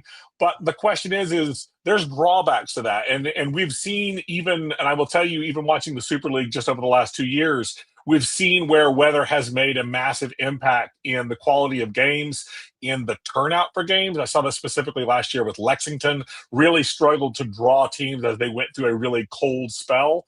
And that's something that happens. Now, do they get cold weather in Europe? Absolutely, I get that. But they build their schedule around that to kind of to do the best they can, which is what the Super League is doing. But in the U.S., we've sort of dodged that by building our schedules to sort of work around that, as well as not compete with the NFL typically, which I think is also smart when you get to a certain level when we're drawing from the same bank of fans.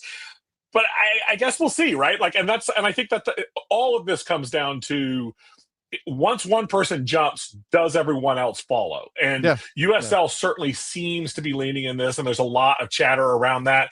When the Super League announced certain changes to the way that they were going to handle player negotiations and player contracts, we saw the NWSL kind of follow along with that. And I know everyone tells me the NWSL didn't follow USL Super League.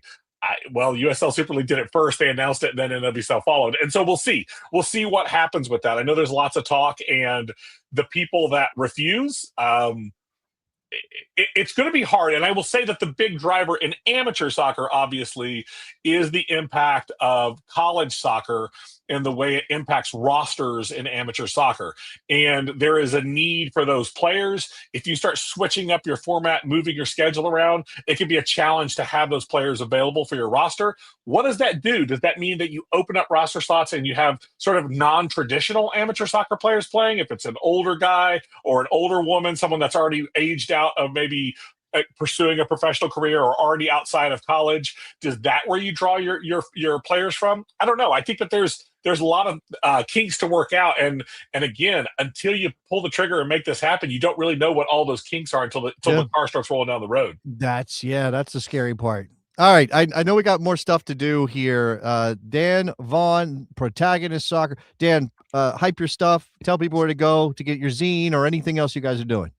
Hey, protagonistsoccer.com is the one-stop shop for everything. The shop is there. That's where you can grab our zine. We're still doing pre-sales on issue 2 episode. Such a podcaster. On issue 2, issue 1 is also available. We're doing a short print run on issue 1. If you missed out on the original pressing, we're going to do probably another 10, 15, 20 that are available to buy now if you want to buy them.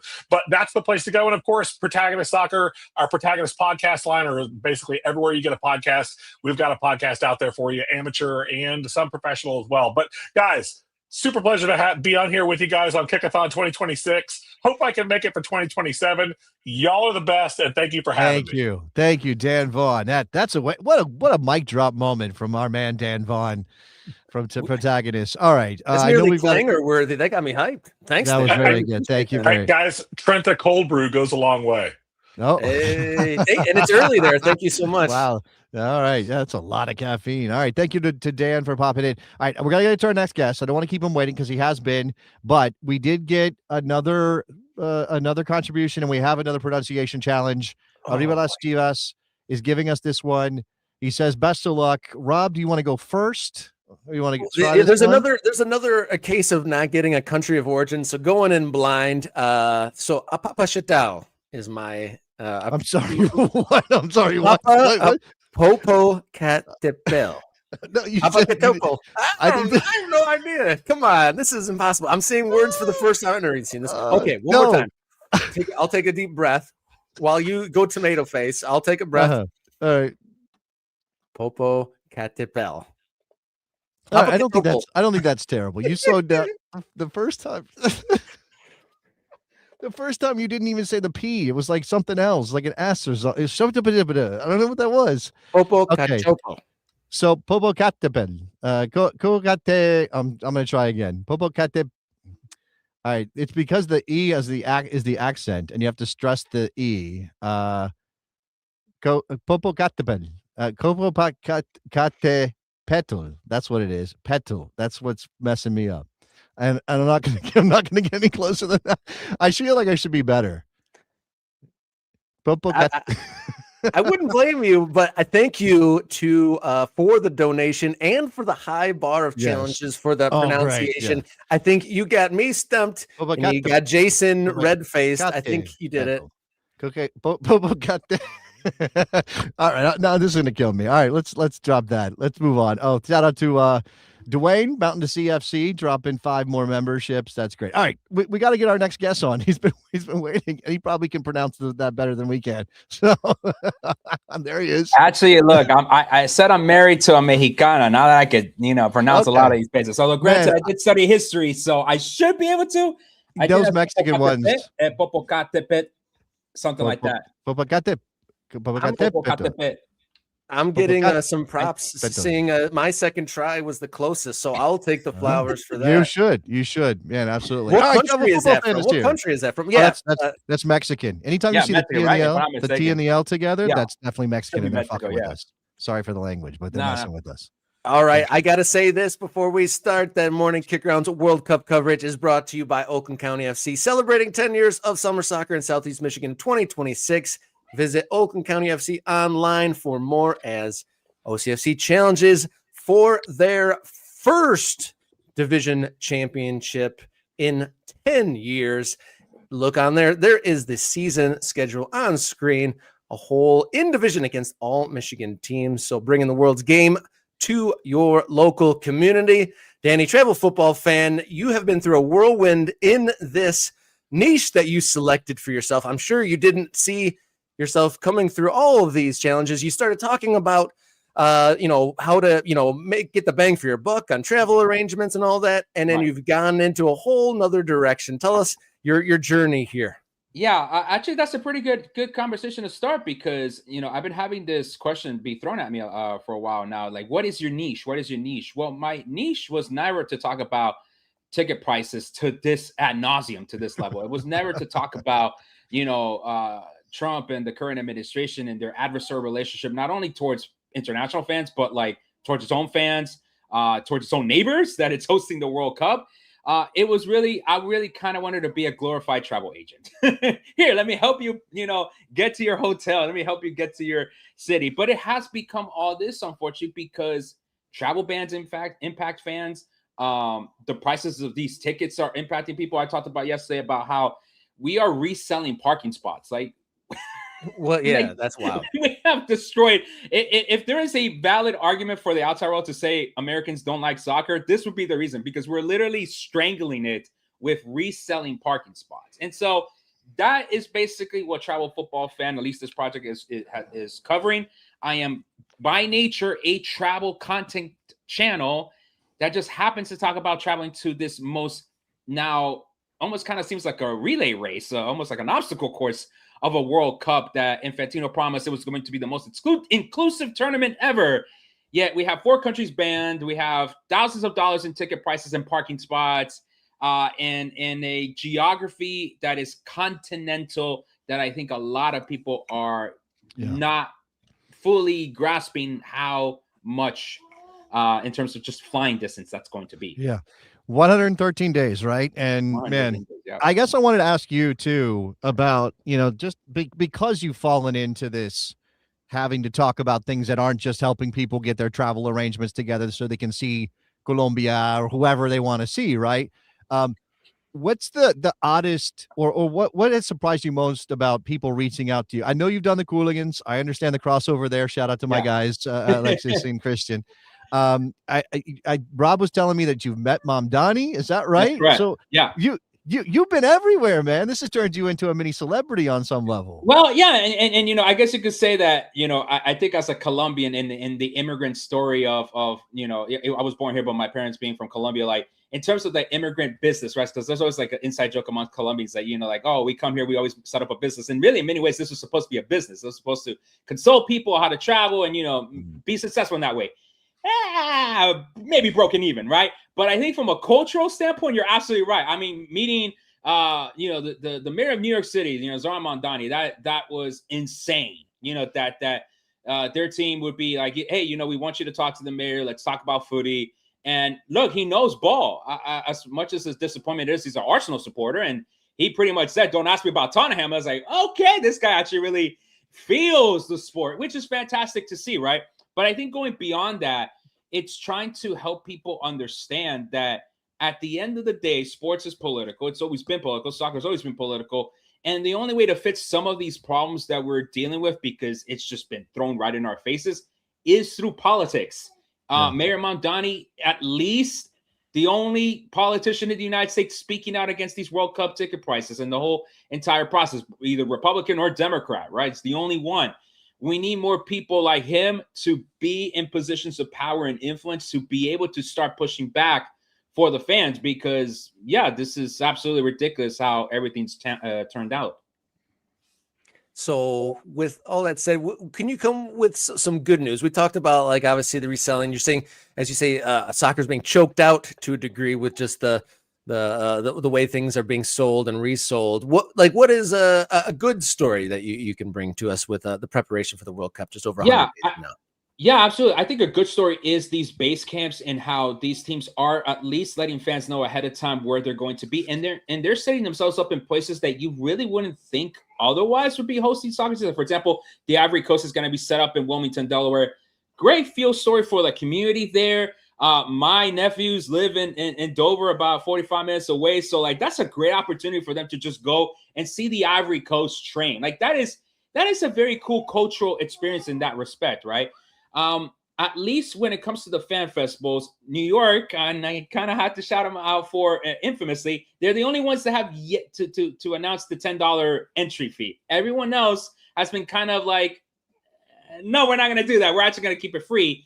Although the only, maybe downside is less time, right? At least in some of the U.S. cities, they're not going to be as fully active the 39 days. But I will say the fan festivals are still there. In Mexico, there's still, at least Guadalajara, Ciudad de Mexico, still committing to 39 days. I've been hearing mixed news from Monterrey as to whether they might cut back just given the quality of the games they got. But overall, the fan festivals are there. that should hopefully be at least a moment where fans can at least enjoy the game, at least together, and not have to deal with a lot of these pricing issues, not to deal with hopefully not a lot of the social political issues that we're dealing with, and just be able to enjoy the game in that respect. So at least there's that good news in that respect.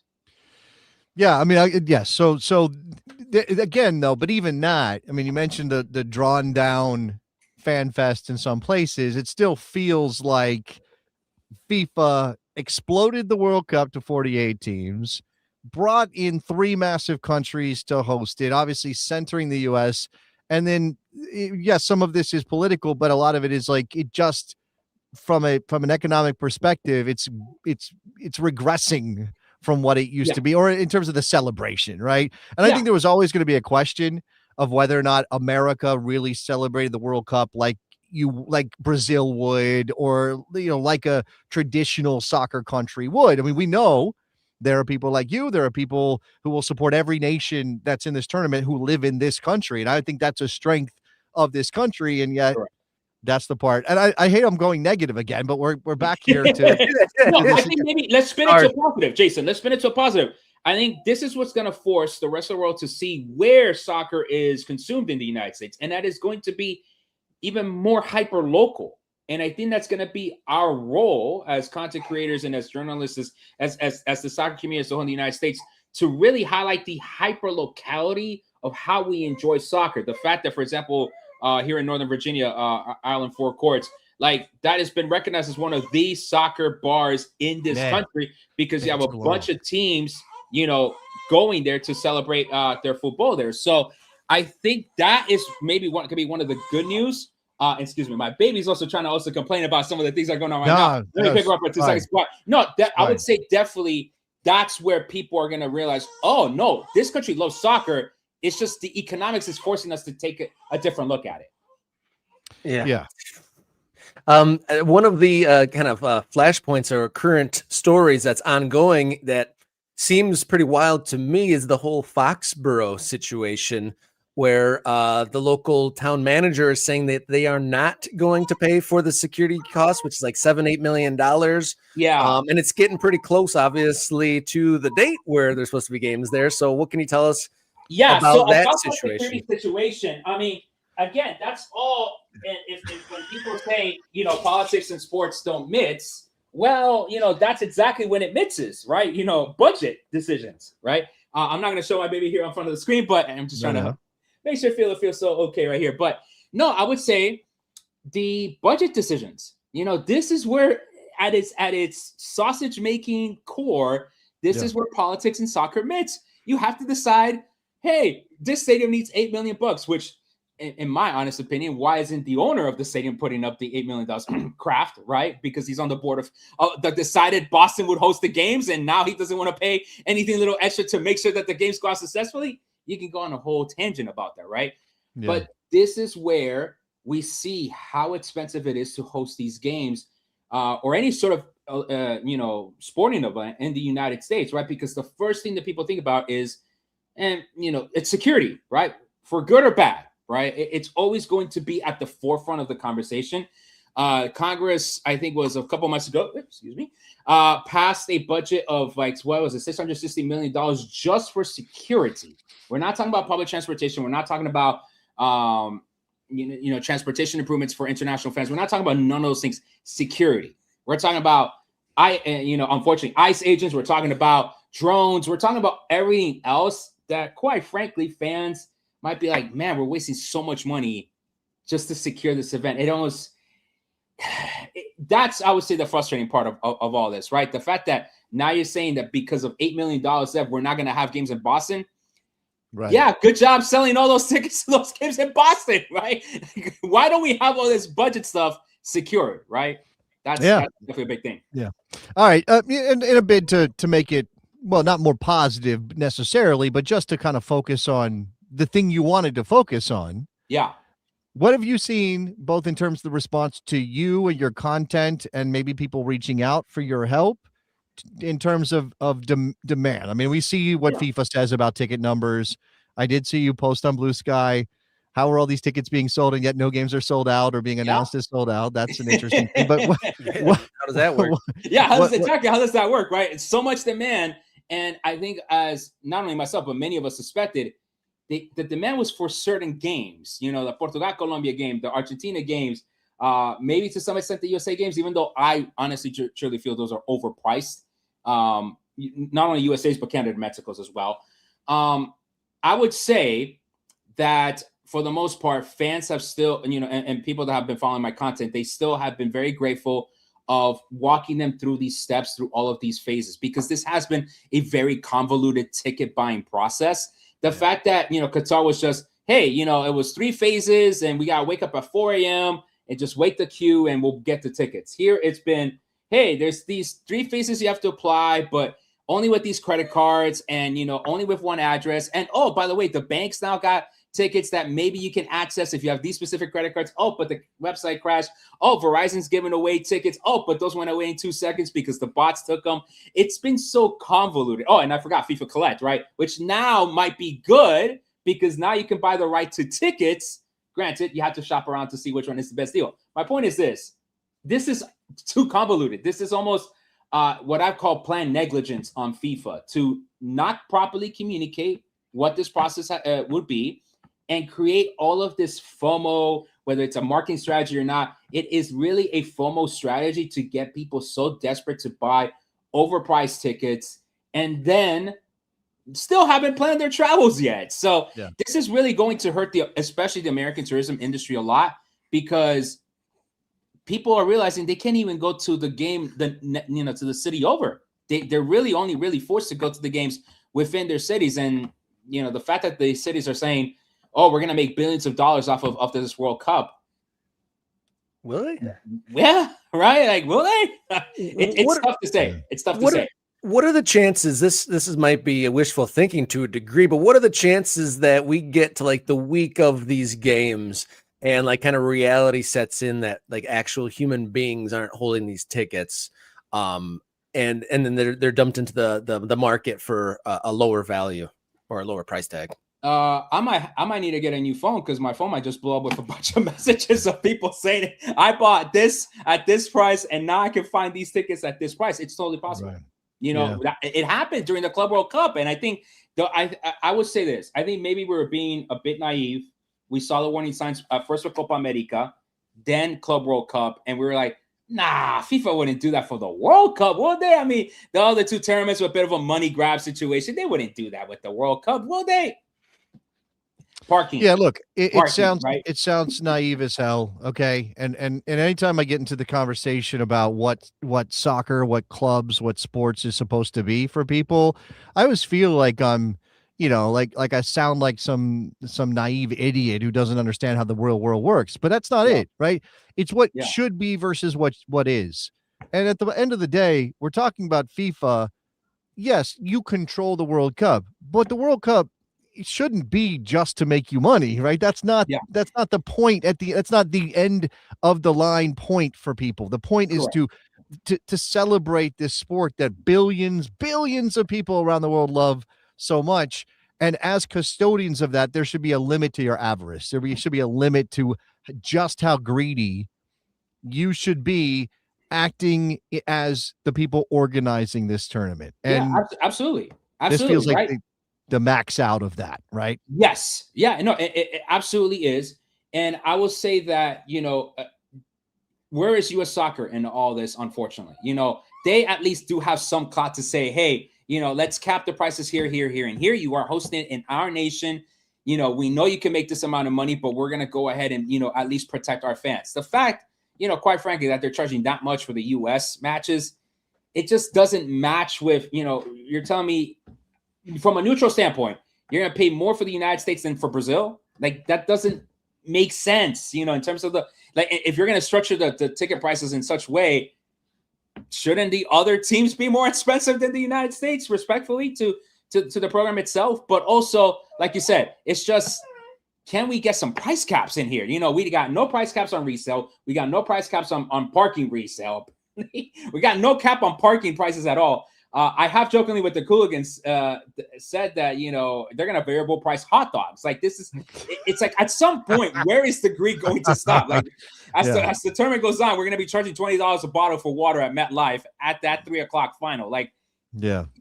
And probably like in order to get like some street food or so, you want to buy an empanada, you got to go walk like 4 miles away from the stadium to get access to stuff like that. Because FIFA's going to block off. A lot of people are not ready for it. We're really not ready for unfortunately for all the negativity that is going to come. And I know someone commented on one of my posts last night, like, man, you just took this page in a different direction. Where's the positivity? It's like, I wish I could give more positivity. I wanted to do more positivity. Don't get me wrong. Yeah.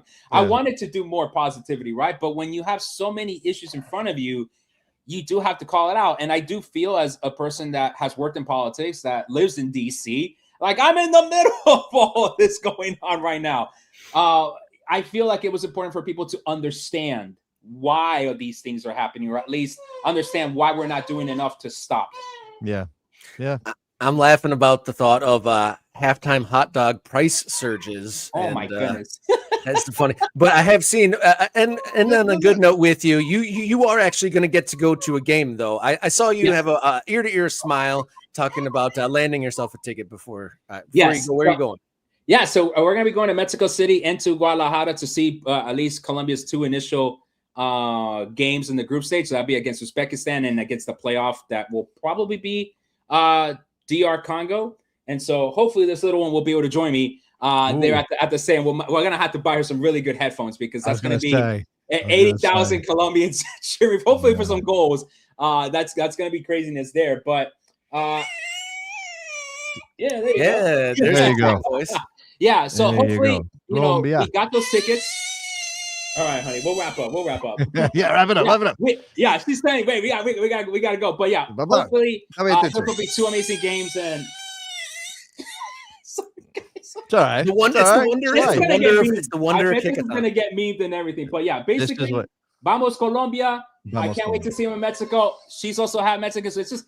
It actually, I got an easy cop out in that respect. One day that's going to be a problem, but not yet. Not yet for her. Not yet. Big thanks, Danny. Thank you very much. Fan. Check out his spot on Instagram and all the other social media platforms. Travel Football Fan, giving us the information on all things World Cup and World Cup travel. Thank you so much for joining us on Kick-a-Thon 2026. And as always, Morning Kickaround's World Cup coverage is brought to you by Oakland County Football Club, celebrating 10 years of summer soccer in Southeast Michigan in 2026. Visit Oakland County FC online, Instagram, and online to get to the schedule, player announcements, and a lot more to come. Big announcements coming along the way. And you can see right there on screen the schedule for Oakland County FC on their quest for the first Great Lakes Division Championship in USL 2. Woo! That was some good stuff there with Travel Football Fan. Like to thank our previous guests, and we still have some more good stuff to come. Jenny, you got an update for us? I'm popping in here to, if I can get to the sound effect, clang the clanger, because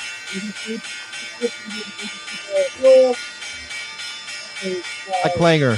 My clanger is drowning you out. Yeah. The clanger is drowning you out. I'm okay, sorry. So thank you. Huge thank you to Heather over on Ko-Fi for a $100 donation that will take us up to $582.62. So, Jason, we've reached our $500 goal. We also have some pronunciation challenges that came in. Yes. Oh no. Yes. Let's go. So we're gonna start this. This one comes from Mike Thomas. All right, you go first this time. This Jason. is a Philly thing. I've been to Philly Point. Yes. I'm gonna say Skykill is what I'm gonna say. Guess, yeah. I'm saying it's Skykill. Hey, it's the Schuylkill River. Schuylkill, yeah, Schuylkill River, something like that. I feel like that's pretty. That's the level of that is fairly low in terms of difficulty, right? I would think so. I mean, okay. I think it gets worse. Yeah, it does. Yeah. This is Mr. B giving money for Jack Thornby. Yeah. Okay, so just because this is how my brain works, my presumption is that this is either. Hold on, pause. We are way off, apparently. Oh, It is okay. not We're the way off. Schuylkill It's not River. Schuylkill? Okay. What Enlighten is us, it? Mike Thomas. Mike Thomas, you have to help us out. We're not okay. Mike Thomas is going to correct us. I don't know how I don't know that one. I've seen it written Yeah. a billion times, but maybe I've never heard anybody say it. This one okay. Mike Schuylkill. Okay, it's Schuylkill. All right. That was my second guess. Okay. All right. That makes sense. Yeah. We were off. All right. In terms of the New Mexico one from Jack and Bob hooking us up again. Bob is a hero. Yeah. Now, Spotlight member for a while. absolutely. I'm assuming this is either the origin of the name of Albuquerque, New Mexico, or it's a town nearby or something, and it's even the same family of language influence. So I'm going to say Abiquiu. No, that's not right. Wikipedia is calling me. Well, that's not right. Abiquiu. That's what it is. Abiquiu. I don't know why I threw a K in there at the end. Abiquiu. Because Albuquerque threw me off. Abiquiu. If we're going to do a lot of these, we need to sharpen the rules here, because that second pronunciation shouldn't be allowed. But no. I lost. I already lost. Okay, because I was going to say Abiquiu myself. Abiquiu. You took that right from me. Abiquiu is my probably attempt. Not. It's probably something else. I saw another one in there. Somebody threw out an Ohio town name a while back. Do you have that one? Here it is. I can't. It's probably not as obvious as it wants you to No, think. clearly not. They're being set up. That's the whole thing. It's a setup. All right. So if it's from Ohio, I'd like to say bad things about Ohio. So let's say they're going to call this name on screen Rusaya. Rusaya. Okay, that's good, man. I can't. Well, I can also pick Rusaya if I think it's Rusaya, but you would have, by virtue of being first, get the win on this. I'm going to say Rusaya. You said Rusaya. I'll say Rusaya. We'll just do a different vowel pronunciation for the U. Some people are according saying, to this, the Wikipedia page for this village in Western Ohio is Rushi. Is that right? That's according to Wikipedia. It is Rushi. What? That's okay. Rushi. Here's a little bit of confirmation there from Aaron Hammy. Wow. What's the soccer team called from Rushi? The Rushi Rush? The Rushins. Rushi Rush. Wow, that's crazy, man. That's wild. And then that one about New York. Did we got that one in there too? I haven't done that one yet from my mind though. I imagine it's not chili. I'm saying I'm gonna say wow. I feel like it's either a K sound instead of a CH sound, or the vowels are different than chili, right? So it would be like chai, something like that. I'm gonna say chai. I'm just gonna say chai. I have no idea. I'm gonna say chai. What do you think? I'm gonna be a contrarian and think that he's doing the double fake on us, and it is actually as simple as it sounds. I'm gonna say that's straight up chili, New York. Oh, okay. All right. This is chilly New York. All right. You didn't fall for his bait? Is that what you're saying? I think he's pulling a bait and switch on us there. Oh, Jason. Come on. I got it. I got that one. All right. I'm good. Chai, is that what I said? I don't even remember what I said. Chai, yes. All right. All right. I think that David, we got another one late in. I think the difficulty level went to demon level on this one. This is unfair. This is almost that town in Wales. This looks like a Welsh one. Yeah. I'm gonna slap a clarification on here because there is a lot more letters than there needs to be in here. So here's my. All right. Well, shout out to David Herx. This is what I found on Wikipedia. Yeah. Okay. There. Why? So I guess I need a little explanation. Was there like an elongated, and they're like, there's just so many nonsense letters that we'll just half it? Yes. Yeah. So I need that. This is. One of those places where like, let's add letters, and then people will pay attention to us. It's like free advertising if we add a bunch of letters to our name. Maybe. Right. So it's a Native American name. It's Algonquin. And it translates to fishing place at the boundaries, neutral meeting grounds. All right. I'll channel my neutral meeting grounds for my attempt here. Right. Who's going there is no pronunciation guide on Wikipedia, so we're on our own in this one. All right. Well, then we're gonna have to ask David to hook it up with the pronunciation. Right. Rob, thank you for the donation, David. And I'll step. Hey, you keep on pulling that down. I need to read it off that comment. All right. So first go here. Thank you, David, for the donation. Lake Chaban Gun. Lake Chabanunganamug. Chabanunganamug. What am I supposed to do with that? I'm supposed to Yeah. follow.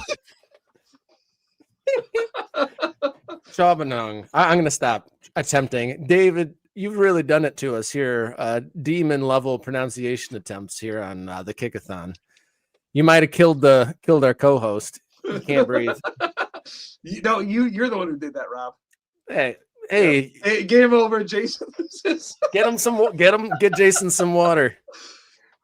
Get Jason some water. We have to play Jeopardy now. We have to play Jeopardy.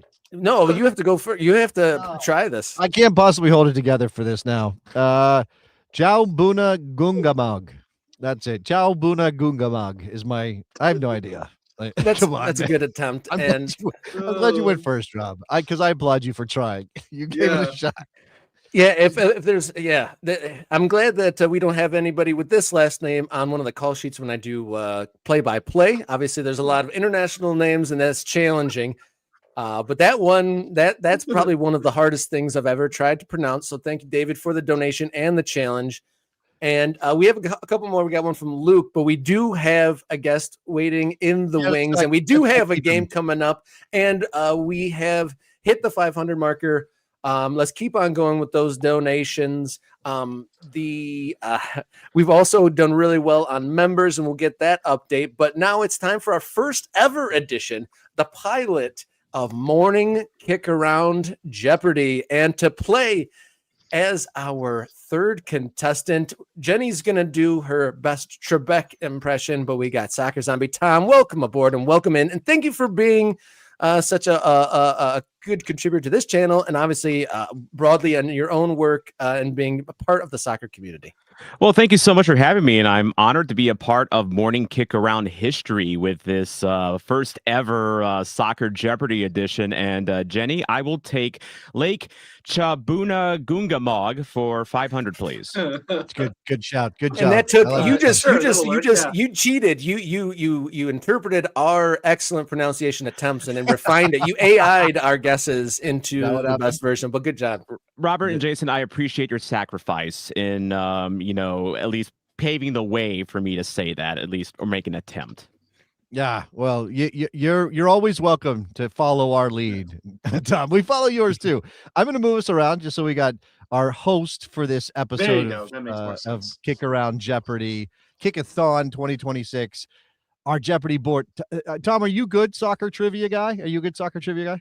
I'm okay on it, honestly. Again, I'm kind of someone that has, really fallen in love with the game over the past few years. But as a St. Louisan, I would be not a St. Louisan if I didn't know at least a little soccer history. All right. Well, here we go. I'll hand it off to our host for Soccer Jeopardy. Okay. All right, so let's do the categories here first. We got 5 categories, each with 5 questions each. You know how Jeopardy works. One of you guys is going to buzz in by just kind of yelling or whatever. Say your name. I can recognize your voices, so just making a noise is probably enough, but you got to wait until after I'm done reading the question, as you would in normal Jeopardy. So our categories for our Kick-a-Thon Jeopardy 2026: MLS, before MLS, Amateur Hour, US Open Cup, National Team Moments, and the USL Pros. Robert, you are on top here, so I'm going to give you the very first selection. What would you like? All right. For our first questioning category in our first ever Morning Kick-Around Jeopardy, let's go Amateur Hour for 200. This amateur club from the shores of Lake Champlain will make its U.S. Open Cup debut in 2026. Oh, buddy. Wow. Lake Champlain. Boop, boop, boop. Jason, I guess. Lake Champ. Okay, well, you got Vermont Green. Who is Vermont Green? No. He didn't answer in the form of a question. Boo. Yeah, does that count? Jeopardy rules. I'm going to give it to you, Jason. That's the benefit of being one of the hosts of this show, I think. All right, great. There you go. And now I remember my format for Jeopardy. All right. Okay. What do you got, Jason? I'll take amateur hour for 400. I'm gonna be a completist. This club named after a Bay Area chain of burrito restaurants won the NPSL in 2024. Robert. Oh, I think Tom got in with I his got Soccer bell. Zombie over there. What is El Farolito? That is correct. El Farolito Good job. SC. This is also a Des Moines What do you Menace got, cowbell, by the way. Just in case Oh, you're wondering. nice. But I'm clanging the bell. Oh, nice. I'm clanging the bell. Clang it. You're clanging the clanger. Alrighty. Well, I wouldn't be a St. Louisan if I didn't go with U.S. Open Cup. So I'm going to go U.S. Open Cup for 200. They're the last non-MLS club to win the U.S. Open Cup. Jason. I got Robert. Rochester Rhinos. Nope. Rochester Form of a Rhinos question. is correct. Form of a question. Yes. Okay. He got it. So we're all allowed one, right? We're all allowed one. Yes. All right. What do you got, Robert? I'm gonna take my applause. All right. Let's go national team moments for 200. This MLS record-holding striker missed a wide-open net in a World Cup knockout round match against Belgium in 2014. Rob. Jason. What is or I got who is Jason. Chris Wanderlau? What? Okay, so I we're got dealing Jason. we're dealing with internet delays here a little bit. I just want to clarify that that's one of the things that's happening. Rob's getting very competitive, which I think might end up being a problem here. So that's a thing. If it's me, and I got to know: are we allowed to buzz in before she is done reading the question or the answer? Rather, No. I don't think we are. Right? No, you have to wait. All right. So we're all No. going to be like slightly off. If it's me, who is Chris Wondolowski is the answer. The question, obviously. That is correct. Yes. Okay. So All right. Jason gets the points. Jason, what do you got? Well, I want to taste all the categories. The USL Pros for 200. This USL club is the oldest active professional soccer team in the United States. Jason, Who is the Charleston Battery? Charleston Battery is correct. All right, USL What's your Pros choice? 400. This Chelsea legend purchased a minority stake in Phoenix Rising after signing for them in 2017. Rob. Who is Didier Drogba? Didier Drogba is correct. What's your choice? All right, I am going to go. Let's keep going with USL Pros for 600. This Jamaican international is the USL Championship's all-time leading goal scorer with 105 goals. Ooh. Oh, putting us on the spot here. This is the first one I don't know. Yeah. Yeah. I mean, I have a guess, but I don't want to lose money. I lose money if I get it wrong. You do. All right. I think you're gonna have to buzz this Beep, one. beep, beep. Who's Dane Kelly? Dane Kelly. All right. Yeah. Should know. We got to learn our USL history. Tom, back to you. All righty, let's go ahead and continue down the line. USL Pros for 800. This tiny Caribbean nation hosted a team known as the Barracuda in the USL from 2011 to 2013. Who Tom. is Puerto Rico? No, that's not it. Incorrect. That's not it. That's not it. Jason. Jason, what do you got? What is Bermuda?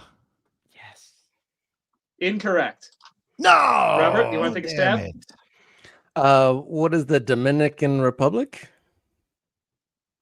Incorrect, all of you. It is Antigua and Barbuda.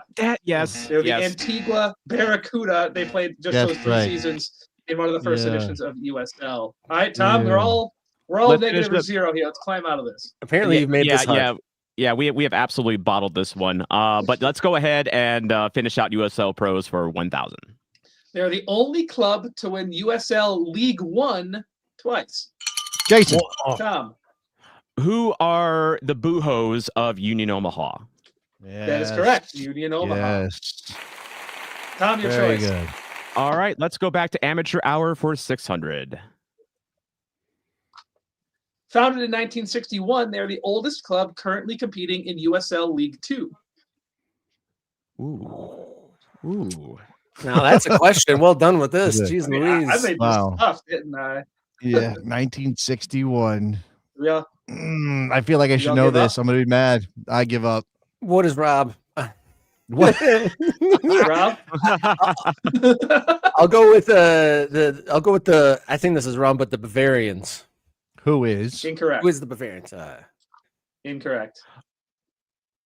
Who is- are Oh, who Tom? are the Tom's going. Okay. Principians? Incorrect. Oh, Jason? I'm not taking a crack. Nope, not losing We're money. the San Francisco Glens. San Francisco. Oh, okay. Glens. Jimmy All right, Conrad is involved in the San Francisco Glens, if I remember correctly. I think Really that's a great club. jerseys too. All right, keep going. Who's up? All right. Amateur hour for 800. This club that joined the NPSL in 2016 plays in upstate New York, not Jamaica, as its name might suggest. Jason. Who is Kingston Jason? Stockade? Kingston Stockade is correct. Oh, well What's your done. choice? Nice. Amateur hour 1000. They are the only expansion side joining MLS Next Pro in 2026. Definitely should Rob. know this. Okay. I should know this too. Rob? was it Sporting Jacksonville? Incorrect. MLS Next Pro. They actually came up on the show recently. Can I get a second guess? No, no. No. I should know this. I think I know where this team is. I just can't think of their name. I know it too now. Why am I not getting this? All right. I think you're gonna have to buzz this one, Jenny. I'm All not right. boosting my money. What is CT United? Connecticut United. Yeah. Playing at There you go. various Talked about their stadium stadiums. just 2 days ago. Yeah. Yep. Throughout Oh, yeah, yeah. Connecticut. Yes. All right. uh, Am I so still we me? are on Jason? I think Yeah. it's U.S. Jason. Open Cup 400. No MLS club has played in the U.S. Open Cup final more than these guys. Rob, Rob, you got it. Go ahead. I was gonna say, who is Columbus Crew? Incorrect. Oh, Who is Sporting Tom. KC? Incorrect. Oh, oh, Jason, it's up to you. Yeah, I'm trying to think. All right, I'll go. Who are the Seattle Sounders? Incorrect. It is the Chicago Fire. That was my first thought. Damn it, I should have known that. All right, Jason. U.S. Open Cup 600. This amateur club from New York has won the Open Cup 3 times and most recently qualified in the tournament in 2025. Rob, One of you guys had an incorrect response with this club earlier. Rob? what do you Oh, got? it's Rob buzzed in. Rob, All right, go ahead. no, I lost it. Go ahead, Tom. Oh, all right. it's, okay. Who are the Pan Cyprians? New York Pancyprian Freedoms is the correct Yes. answer. I'll give it to you. We'll give it to him. Thank you. Yeah, that's good. Look. I said Pan Cyprian correctly. Okay, that deserves at least Yes, you some did. points. Congratulations. I love that Yes, word. that's worth it. Yes. So let's go ahead and All right, continue what do you down got, the Tom? line. 800 for Open Cup. This state has produced the most U.S. Open Cup winners. Tom? Oh, if I get this wrong, I'm going to get heckled so badly by my St. Louis brethren. But who is Missouri? Incorrect. I Rob, got- Rob, what do you got? what is New Jersey? Incorrect. Oh. Jeez, Rob is. Hey, I'm being bold. I'm That's true, looking you for the are. big number. Just ignore the negative in front of it. I think we need to start Rob- a GoFundMe for Robert at this point. Robert in Vegas would be a disaster if this is any indication. I can't. I think I have a guess, but I'm not doing it. I'm passing. I'm gonna be that guy. What is New York? That's that. Tom? Yeah, that makes Big? sense. Ooh. All right, let's finish it up for 1,000. This Frenchman holds the record for most career U.S. Open Cup goals. Jason. Sebastian Jason? Letou. So that's He didn't say it in the form of a question. Oh, who was Oh, Sebastian yeah, Letou? The scores are so low. I am not being a stickler about that. All right. I must have, Jason must have. the delay is throwing me off. That's true. National team moments 400. Brandy Chastain would never have been the subject of an iconic 1999 photo after winning the World Cup had not have been for this goalkeeper's save earlier in the shootout. Rob, Zombie. I got Rob first. Brianna Scurry. Who is Brianna Brianna Scurry Scurry? is Yep. correct. Good one. I'll take it. And that Yep. was that mystery double for nothing question. So it actually brings me out of debt, right? Sure. I don't know. Not double. Double for nothing. I You're do a not dinner have any citizen, daily so we'll give doubles that to or a you. Final Jeopardy question. So. Daily double? Is that what you meant? I'm catching you guys. Watch out. Yeah. Watch out. All right. All right. What you got, Rob? Pick All right, one. Rob, what do you got for your next pick? All right. I'm going to be a lone wolf and head over to MLS before MLS. Ooh.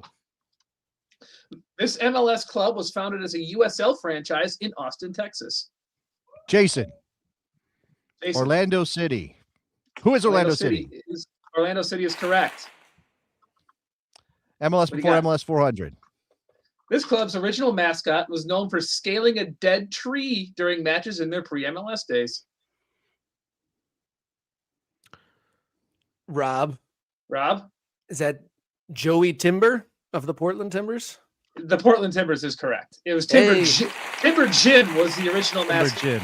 Yeah. Timber Joey's their current mascot. What do you got, Rob? All right. Let's go MLS before MLS 600.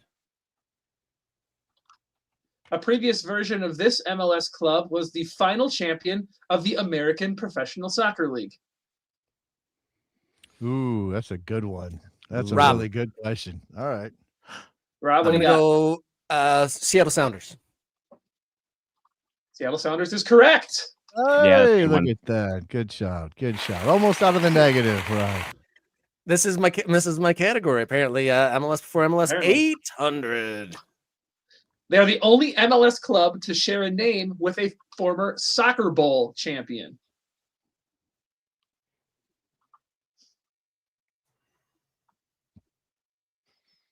Oh, man. Jason. Not up my soccer bowl history. Who are the Vancouver Whitecaps? Vancouver Whitecaps is Okay. correct. MLS before MLS 1000. Mitch says no.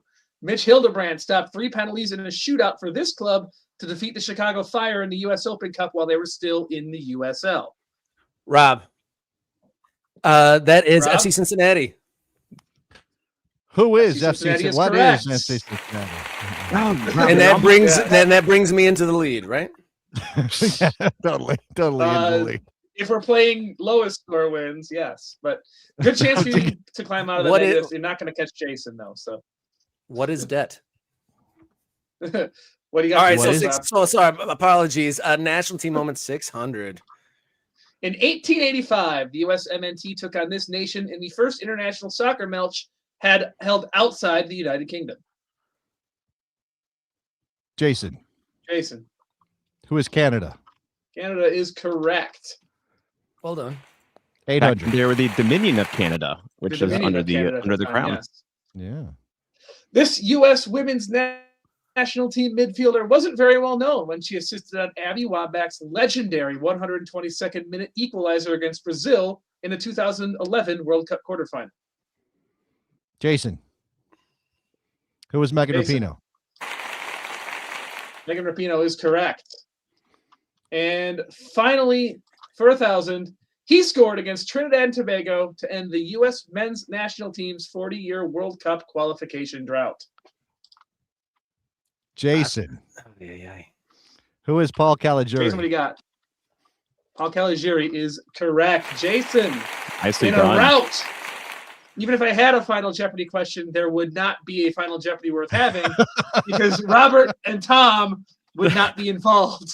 Jason And blows Jason everyone can away. afford to pay off our dets. That's right. Yes. That's true. I can ship For- you guys some cash to pay off your debt. 4,600 fake dollary dues goes to Jason in the first ever edition of Kick-a-Thon Jeopardy. Is that our new 2026. goal?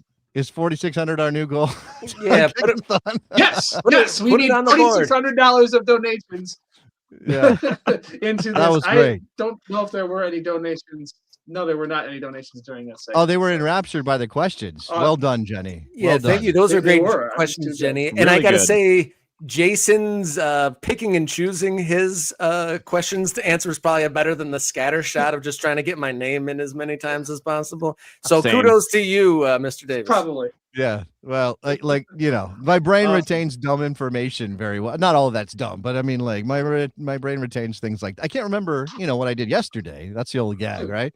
Can't remember what I had for breakfast, But I can tell you who scored the winning goal for the U.S. men's national team in a match against Mexico 15 years ago for no reason. Or Trinidad and So- Tobago 36 years ago. So There you go. that was There a you very go. famous goal, though. So I won't. That is a very famous It's not goal. super deep up here. And I have spoken to that gentleman on more than one occasion. So there's that too. Like Paul Caligiuri is a guy I've interacted with. It always makes you stick. It makes it stick a little bit better. Anyway, that was great. Thank you, Jenny, for stepping in to be our host and our quiz master, and Tom for coming by, making some time for us. Thanks for responding in the Discord to jumping on here, Tom. We appreciate it. No, absolutely. It was great. Yes, I'm you were glad wonderful only to to be in a little.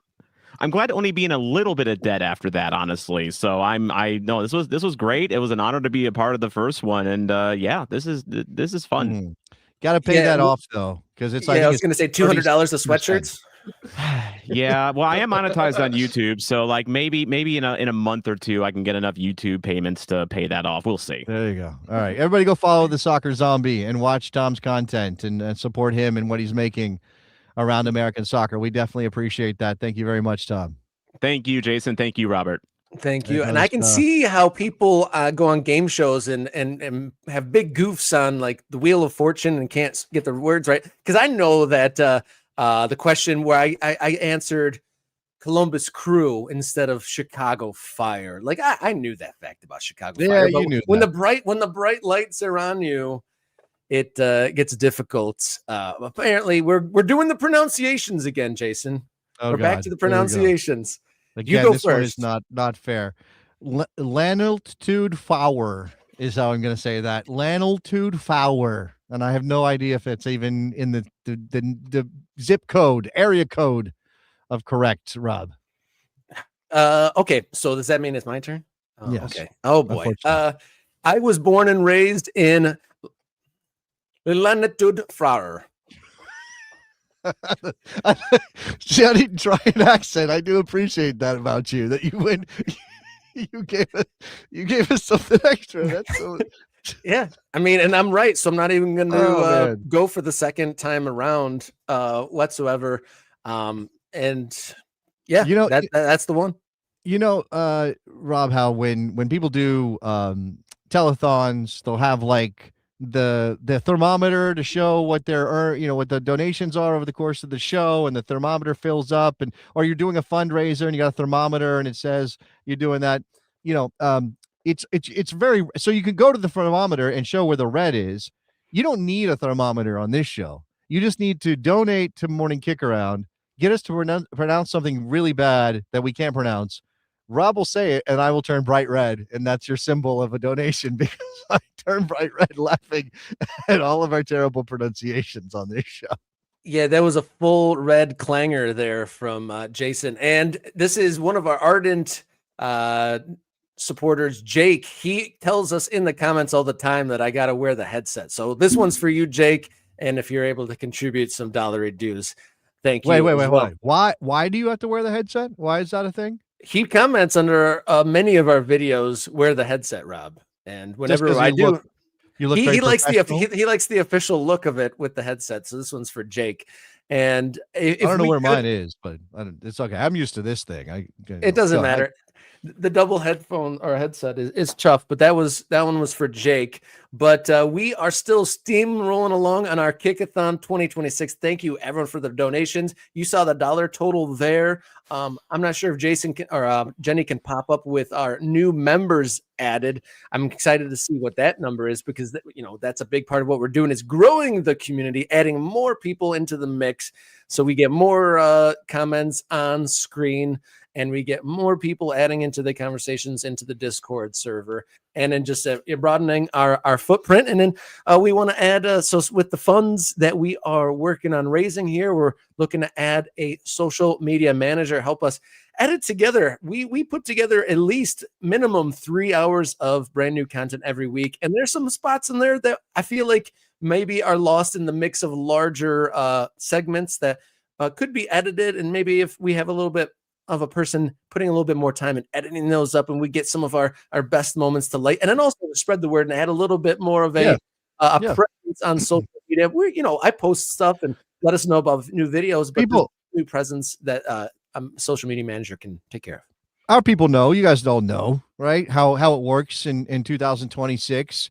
If you want to, build out your content and your channel and get to a place, I mean, we don't want to be Mr. Beast, but we do want to have a significant presence so we can do soccer the way it needs to be done. I mean, in this moment, when American soccer seems like it's lacking for coverage, when we're seeing MLSsoccer.com shut down their editorial arm, when we're seeing consolidation, when we're seeing journalists let go all over the place, and it's always been true, especially at the lower division level, that American soccer has needed more coverage.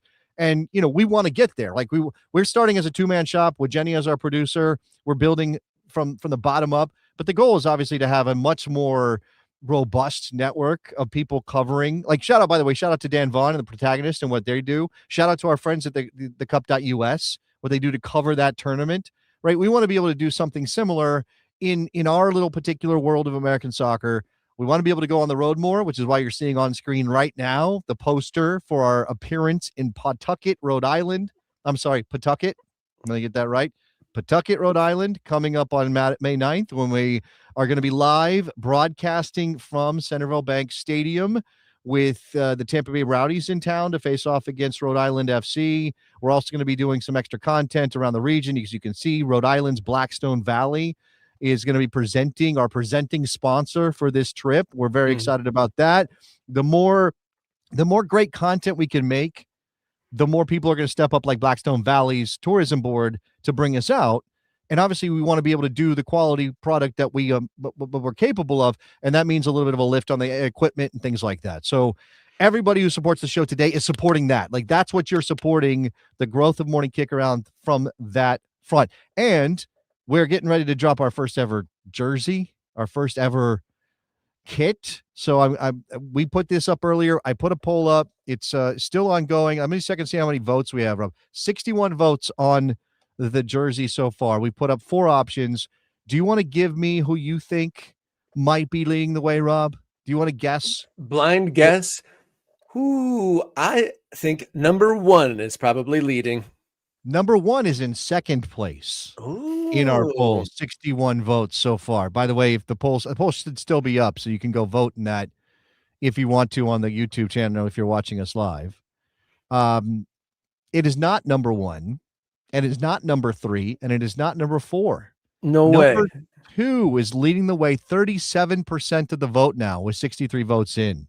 Rob, and again, we said this wasn't binding, mostly because I don't know that that one might be the toughest one to get printed, but we'll talk to our guy. Like, we'll figure out maybe a mix of things. Mark at Bastion, I mean, he's designing it. I don't think he would throw something out there that the facilities weren't capable of printing out. Question, when we were kind of brainstorming, do we like if that design is Yellow Submarine influenced, do we like the sash on there? We were saying maybe the sash, like maybe he put that behind there to bring out the badge, but is the sash too busy? Is that bring it together? I'd like to hear some feedback on that a little bit as well. And then also, has anyone commented on the badge, the MKU badge that's in the top left? A little bit of a mix of a liver bird and a cockerel, I'd say. But Mark, playing on the themes of the show, I'm curious if people like that. There was some suggestions from ultras in the Discord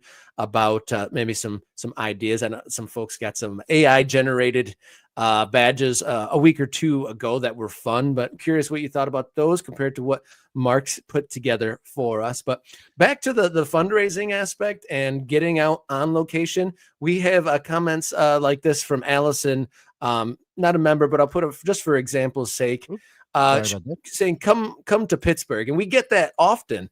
A lot of folks, after we went out to New Mexico and had that great trip, a lot of folks, suggested like come to New York or come to Boise or come to Dallas. Like there's a few different things have been shouted out like that, and folks want to get us out there. And doing this will allow us to get ourselves out there more likely. By the way, shout out to Allison, who is a longtime bestie over the Best Soccer Show. Hey.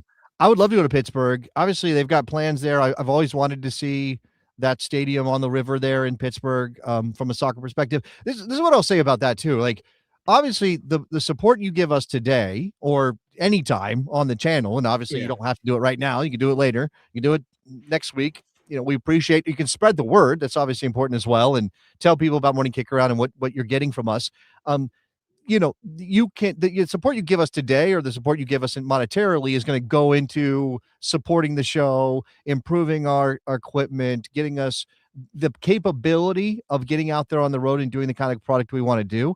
But I would say that while we certainly would love to fund our own trips, when these things happen, they're going to have to be in coordination with clubs, with teams, we certainly are capable of going and doing a show from a bar or a brewery or things like that. That could be in our future. But obviously, we like the backdrop of soccer. We like the cultural element. We like the game day style feel of what Morning Kick Around can do, what we did in Albuquerque, what we're going to be doing in Pawtucket. So if you want us to come to your town, tell your team, tell your club, tell a business who has an interest in soccer, a relationship with your club.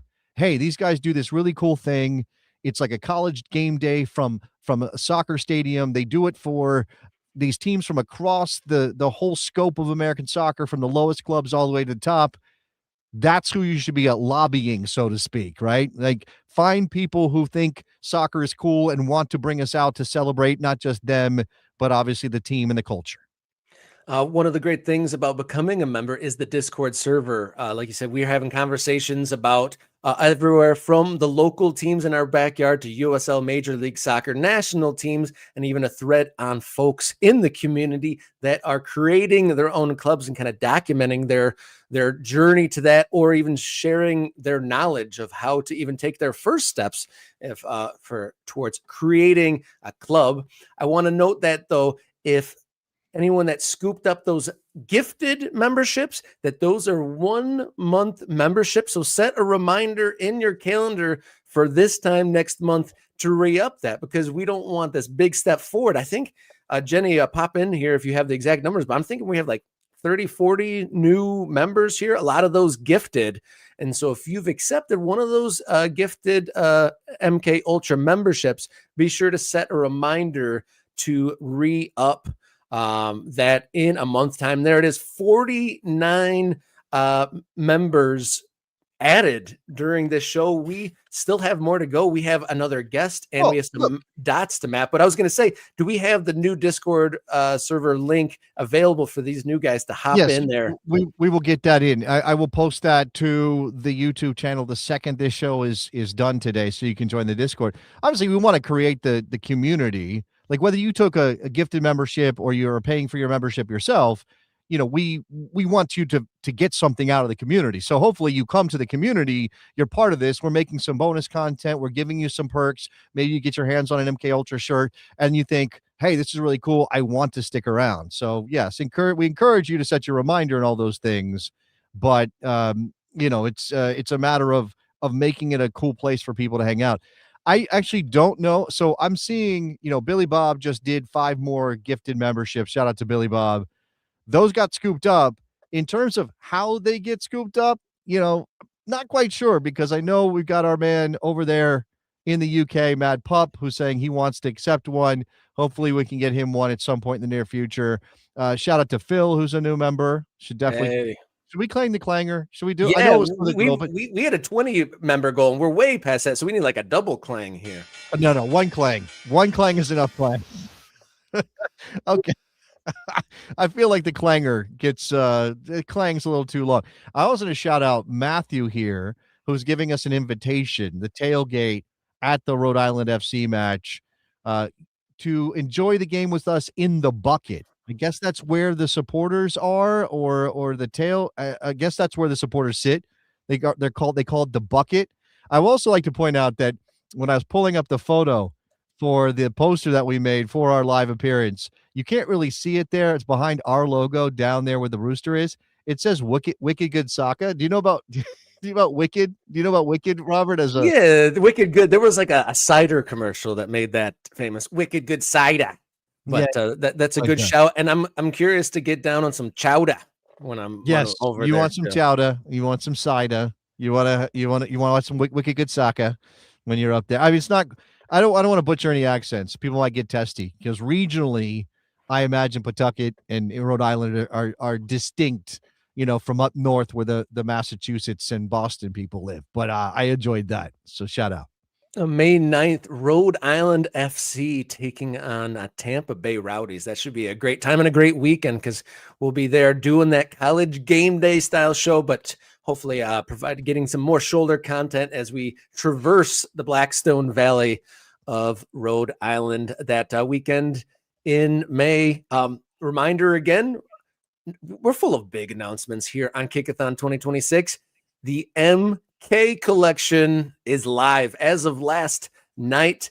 Merchandise with our stuff on it. We got 3 different designs, and you can get it in a multitude of shapes and sizes. We got crew necks, hoodies, t-shirts, and in a variety of colors. But Dot the Map, Morning Kickaround, and Clang the Clanger all have merchandise for them. So if you'd like to donate, but you want some material goods in return, the shop is now open and available for you. Yeah, I like all of the designs. We'll keep working on them. I'm sure some other things will come up that we'll want to put on shirts. There's really no limit. We just didn't want to overwhelm people. And obviously, like the things that we focus on here on a regular basis are Dot the Map. And obviously an outgrowth of Dot the Map is Clang the Clanger, which we put on a shirt naturally for people. So those 2 things, of course, if you want to wear the logo, the thing that says Morning Kickaround on it, that is great as well. Again, I think you can pretty much pick any color you want to put that stuff on. So my wife was like, what about the pink one? And I was like, I don't know if that clashes with the yellow, but I'll let you decide. That's your choice, not mine. So at one point, the store had all black shirts. So was your wife that introduced color into our store? She may have. I did pick the blue for. Let me put it back up. I did pick the blue for the Morning Kickaround T-shirt. That's like 4th from the right or from the left there. So the one that says Morning Kickaround it's a T-shirt. It's more of a blue, like a navy color. Obviously, you can see the hoodless sweatshirt there. That's a different color blue. So we did mix in some colors just for so you can see it. There's a white one. I wonder what that would look like. That might be really stylish. You put our logo on a white shirt, but you have options is what I'm saying. You don't have to just go with black because at some point I was telling my wife, guys like black. And I was like, but we need color in our lives. Rob, we need color. We need color. And going back to the kit thing. So eventually, as we work through things, we want to get the first edition kit right, but we'll pull that back up. So eventually in that store, we'll have the Morning Kickaround Ultra kit. But you said that is Yellow Submarine still leading the way there in that vote? Let me go check. Let me go Apologies. It's very tight. Yellow Submarine is leading by 1 percentage point over number 1. Let me put this back up so you can see those as well. Number 1, obviously the sunburst behind the Morning Kickaround. It says Dot the Map, which I love that he put that on there. Obviously, I think number 1 is my favorite at the moment, Rob. I don't mind 3, but 3 is getting no love. Only 12% of the vote is going to number 3 right now. Maybe it's a little too bright yellow. I'm curious to see or to hear why that's maybe not getting so much love, or maybe just the other ones are just so awesome. I mean, my eyes always have been gravitating towards number 1 here, and as we put them all together, that's kind of how I feel. But getting back to some of our kudos to some of our donators, got to give a shout out to Wes, big supporter of the show, big proponent of us, and he's donating 10. So thank you so much. And he's got a factoid attached to his donation. The women's national team played its very first match in Italy during the Mondialito tournament. So Mondialito, yeah. I don't remember that one. Do you? No, well, that's what our guys at the top of the show, Tom and Kirk, were talking about, was the history of the U.S. women's national team and going back to that era and not doing, and we as a soccer culture, well, I mean, we have to do this work. I won't say I don't want to make it a negative and a criticism of us. We have to do the work to center the history of soccer in this country and not be ashamed of it, because there's nothing to be ashamed of. So when we talk about that tournament, that's sort of the dawn of the modern era of the U.S. women's national team. They went on to play in the first ever Women's World Cup, which wasn't called that. I think it was like the M&M's World Championship or something in 1991. I believe that was the first ever women's tournament that could be called a World Cup. It's now been retconned as a World Cup, even though FIFA at the time was too afraid to call it a World Big Cup because they didn't want to besmirch the name of the men's tournament, that kind of dumb stuff. Besmirch, that's the word. That's a good word. Yeah. So anyway, that's a good shout. Thank you very much for that factoid and for the contribution to the show. We appreciate that. Yeah, definitely. And I'm not sure if we are still waiting on our next mystery guest. We'll see. There's a chance, Rob, but I don't have a solid answer for you on that. So I think in the meantime, we need to find something else to talk about here. I mean, there are some things happening in soccer if we wanted to, or we could play a quick game. We could play a quick game of Choke. I guess that's come up. I have two other games to play. One's really quick and one is Choke, which you know about. So which one would you like, the quick one or the longer one? Let's do a quick one just in case our guest does. Show up. Okay, Jason, this is you made a nod to being a history nerd, so this is gonna be really quick. Like, do you know more obscure history figures, or do you know better obscure soccer players, or can you just figure out and guess in an entertaining fashion? So wow, that's a good one. Okay, let's go.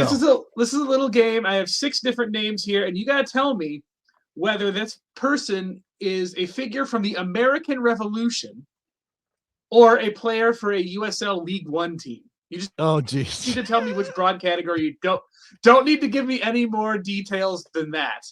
But that's what you got to do here.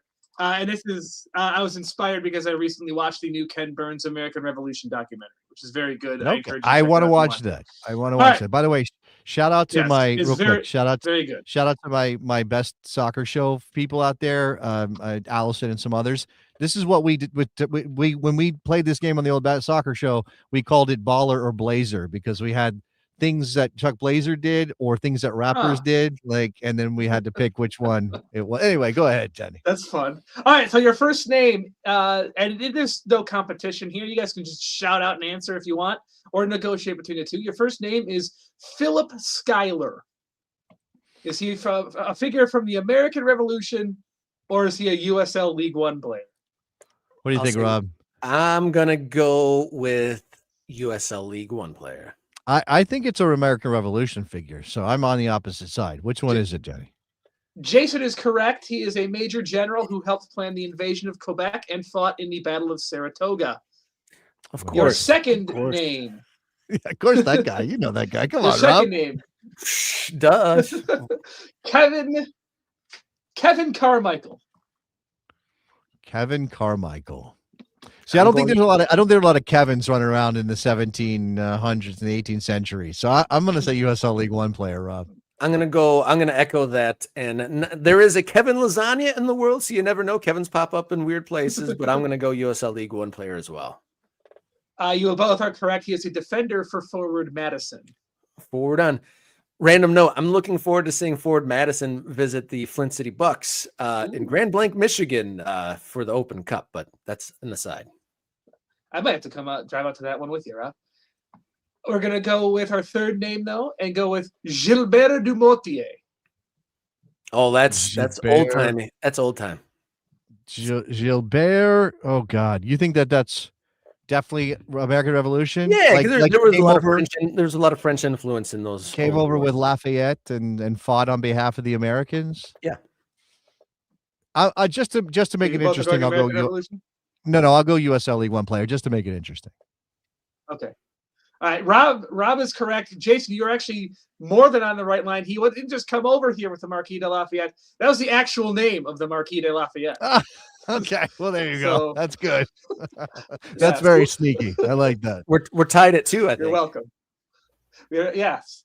We have the next name is Johan de Cobb. Johan de Cobb. I've heard that somewhere before, but I have no idea where.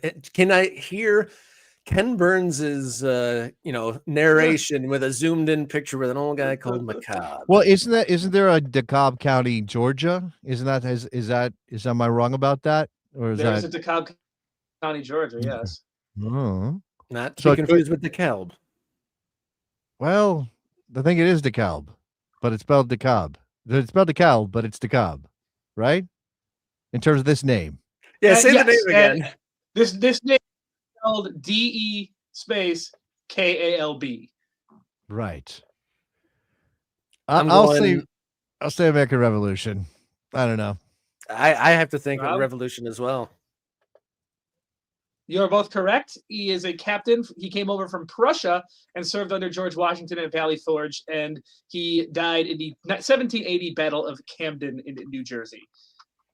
Next name, Lawrence Wooten. Lawrence Wooten? Lawrence Wooten. Oh boy. Man. There is a lot. Lawrence has not gone out of style in the Caribbean, and there's many Caribbean-based USL players. So I'm going to go. Lawrence is a USL League One player. I will say the same. He is a midfielder for Union Omaha, who has There come we up go. a couple times in this show already. By the way, in the grand spirit of our Final name- pronunciation game, real quick, Jenny, from Kate, it's Oh, pronounced DeKalb. DeKalb. It's not DeKalb. It's DeKalb. DeKalb. Yeah, DeKalb County, Georgia. All right, go ahead. Yes. Thank you. I play French horn. Final name, Thomas Conway. Ooh, that could go either way. Oh, that's so good. Man. We've had a lot of shout outs to middle-aged white dudes on here, and then we have another one here in this game. Yeah, but Thomas Conway could also be from the Caribbean. That's very possibly a Caribbean name. So Or- I'm going to say Thomas Conway, American Revolution, Rob. That's where I'm And going. just for contrarian's sake, I'll say League One player. He was from the American Revolution. He was the Inspector General of the Continental Army until he headed something called the Conway Cabal that tried to oust George Washington as the head of said Continental Army. So good thing he didn't Wow. succeed, because George Washington was a badass and the only reason the American Revolution succeeded. So he was a traitor. So Or that is some- it. of some American type. Revolution. Okay, Not Thank really you a very much. traitor, more or less a power mongerer, I guess. So- I What, see. what was that incident called again? The kebab? The cabal? He went. You know what a cabal the is, right? the You know what a cabal- Conway Cabal. All right, the What- Conway what- Cabal, and in and out is Denny. But thank you for that game. And you know what's a bummer about that? I think you edged that competition by one, just for my willingness to be contrary on that final answer. I don't think that was much. I don't think we were competing against one another so much as we were competing against Jenny in that regard. So I don't know that. But I think we both won, Rob. We got to spend time here with the ultras and with all the new members and all these people here. It's a very good chance that our last guest might not make it, but we do have 15 minutes left planned in the show. So we could go in several different directions if you want. Obviously, look, we're teasing some things coming up for us. There's a lot coming up in American soccer. We're on the verge of the MLS season. Yeah. USL is getting ready. They're ramping up. Some of the stories that you and I have covered recently, Rob, I think are still developing. I know we recently talked, Connecticut United got mentioned because they had their stadium funding thrown into question, with the state not stepping up to pay a portion that they wanted to have involved in that Bridgeport plan. Do we have any other stadium under construction stories right now? Any other things that are, because this is where a lot of the excitement is in American soccer, is what's going on with stadiums.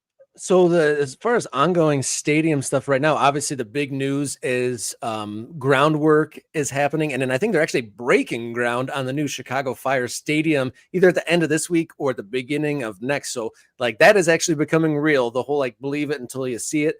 At least construction is starting there. We'll see once they start building up if it is in the shape of a soccer stadium. And there's also North Texas SC, USL Next Pro team, has been laying turf and is building there as well. So that's another one. We haven't necessarily followed that one as closely. MLS Next Pro, a mysterious, beguiling entity. Well, it's important to know that North Texas SC is under the FC Dallas umbrella. That is FC Dallas's MLS Next Pro entry. And unlike some of these other MLS, because this is one of the stories of MLS Next Pro and like the reserve teams for MLS teams. Remember, they were involved in USL at one point. I think the Red Bulls went to a final the New York Red Bulls, or maybe they even yeah, they won. Red they Bulls won that 2-1. title. Yeah. Red Bull 2 won the USL Championship at one point. You know, now they've got their own league. Some of those teams, there was a period when it was like Bethlehem Steel and Tacoma Defiance. I'm mentioning a couple of other ones that were branded differently, like they were separate clubs. And then MLS was like, wait a second, no, we don't want confusion. Bring those teams back under your umbrella and call them just your team 2 or B in the case of Orlando or whatever. And now we're at a place where it's like, no, actually, we're populating a new third division, and we kind of need you to be on your own branding wise. So can you beat Tacoma Defiance again? Can not Bethlehem Steel. I don't think that's coming back. I think part of that was they didn't have a good place to play in the Lehigh Valley where they were previously based. So I think that's still Philadelphia Union too. But North Texas SC has always been North Texas SC. There's never been a FC Dallas 2 that switched names. That's just who they are. So that's interesting if they're building a stadium at the same time that FC Dallas' stadium is undergoing significant renovations. They're putting a roof on that place to modernize it a bit and catch up to the rest of Major League Soccer. I don't know that it will be like one of the state-of-the-art buildings, but it will be much better than it's been, because if you've ever been to a game in Frisco, it's not the nicest place. It's not a bad place. It's a soccer-specific stadium, but it feels very much like I imagine Bridgeview did when in the Fire ultimately decided, well, this isn't where we want to be. Like aliens just dropped a soccer stadium in a place. Like, here's the package stadium. Here, drop it in. That's a thing. And then Armando reminding us, Albany, New York. It looks like it's dead. Apparently, the soccer stadium there was in part of a larger development, and then there were some renderings recently that did not include a soccer stadium. So we'll have to dip into that one and see if that is in fact dead or if there's any progress elsewhere. I was curious if we wanted to dot the map and kind of show our new members what they can do, because in the Morning Kickaround Discord server, which you'll have access to here shortly, if you get the link for it, and you can join the Discord, and there's categories from local, MLS, USL, national team. But when you first log in there, there's a thread for introductions. If you'd like to, put yourself out there a bit and introduce yourself. There's some people in the community with a very short history of soccer, but there's also some people in there that have been doing soccer for a very long time. So the introduction thread is very interesting, but there's also dot the map, where most of our folks in the Discord have added their city or their location, and we've put it on here, and we're adding more and more density to our map. And let's add a couple. And then I bet by the time we have Friday and some of the new folks get into the Discord, we'll have a lot more dots to add come Friday, but we should show it how it works.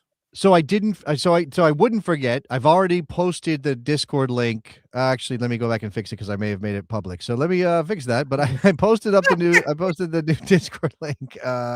We have to delete this one and start over again. I will post the Discord link and make sure that it's only for the ultras, because that is one of the perks. So there you go. The new Discord link will be up on the YouTube channel for the new ultras. So if you are a member, if you've grabbed a gift membership, you can find that post. It'll be there for you.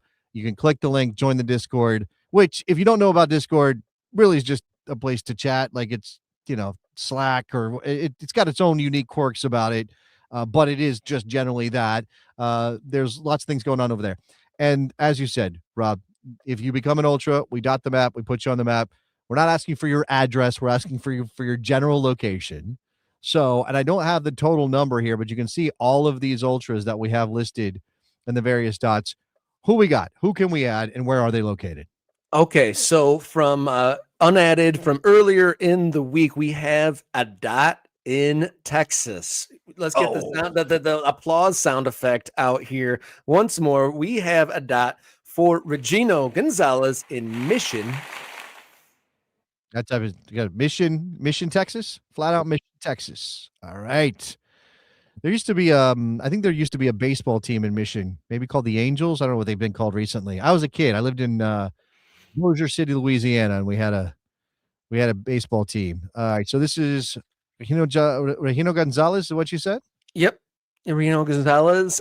His the zip there is 78574. If that makes any difference, and he supports anything USL, CPL, Major League Soccer that will lead to the growth of the sport in North America. And I see This there, I'm is- learning some geography. That's down there in the valley that we the just river, had that the on last Rio, week. the Rio Grande Valley, right? Where we just talked about a new club down there at the amateur level. We have talked about Brownsville potentially, maybe, possibly getting a team. So, yeah, that region stuff's happening down there.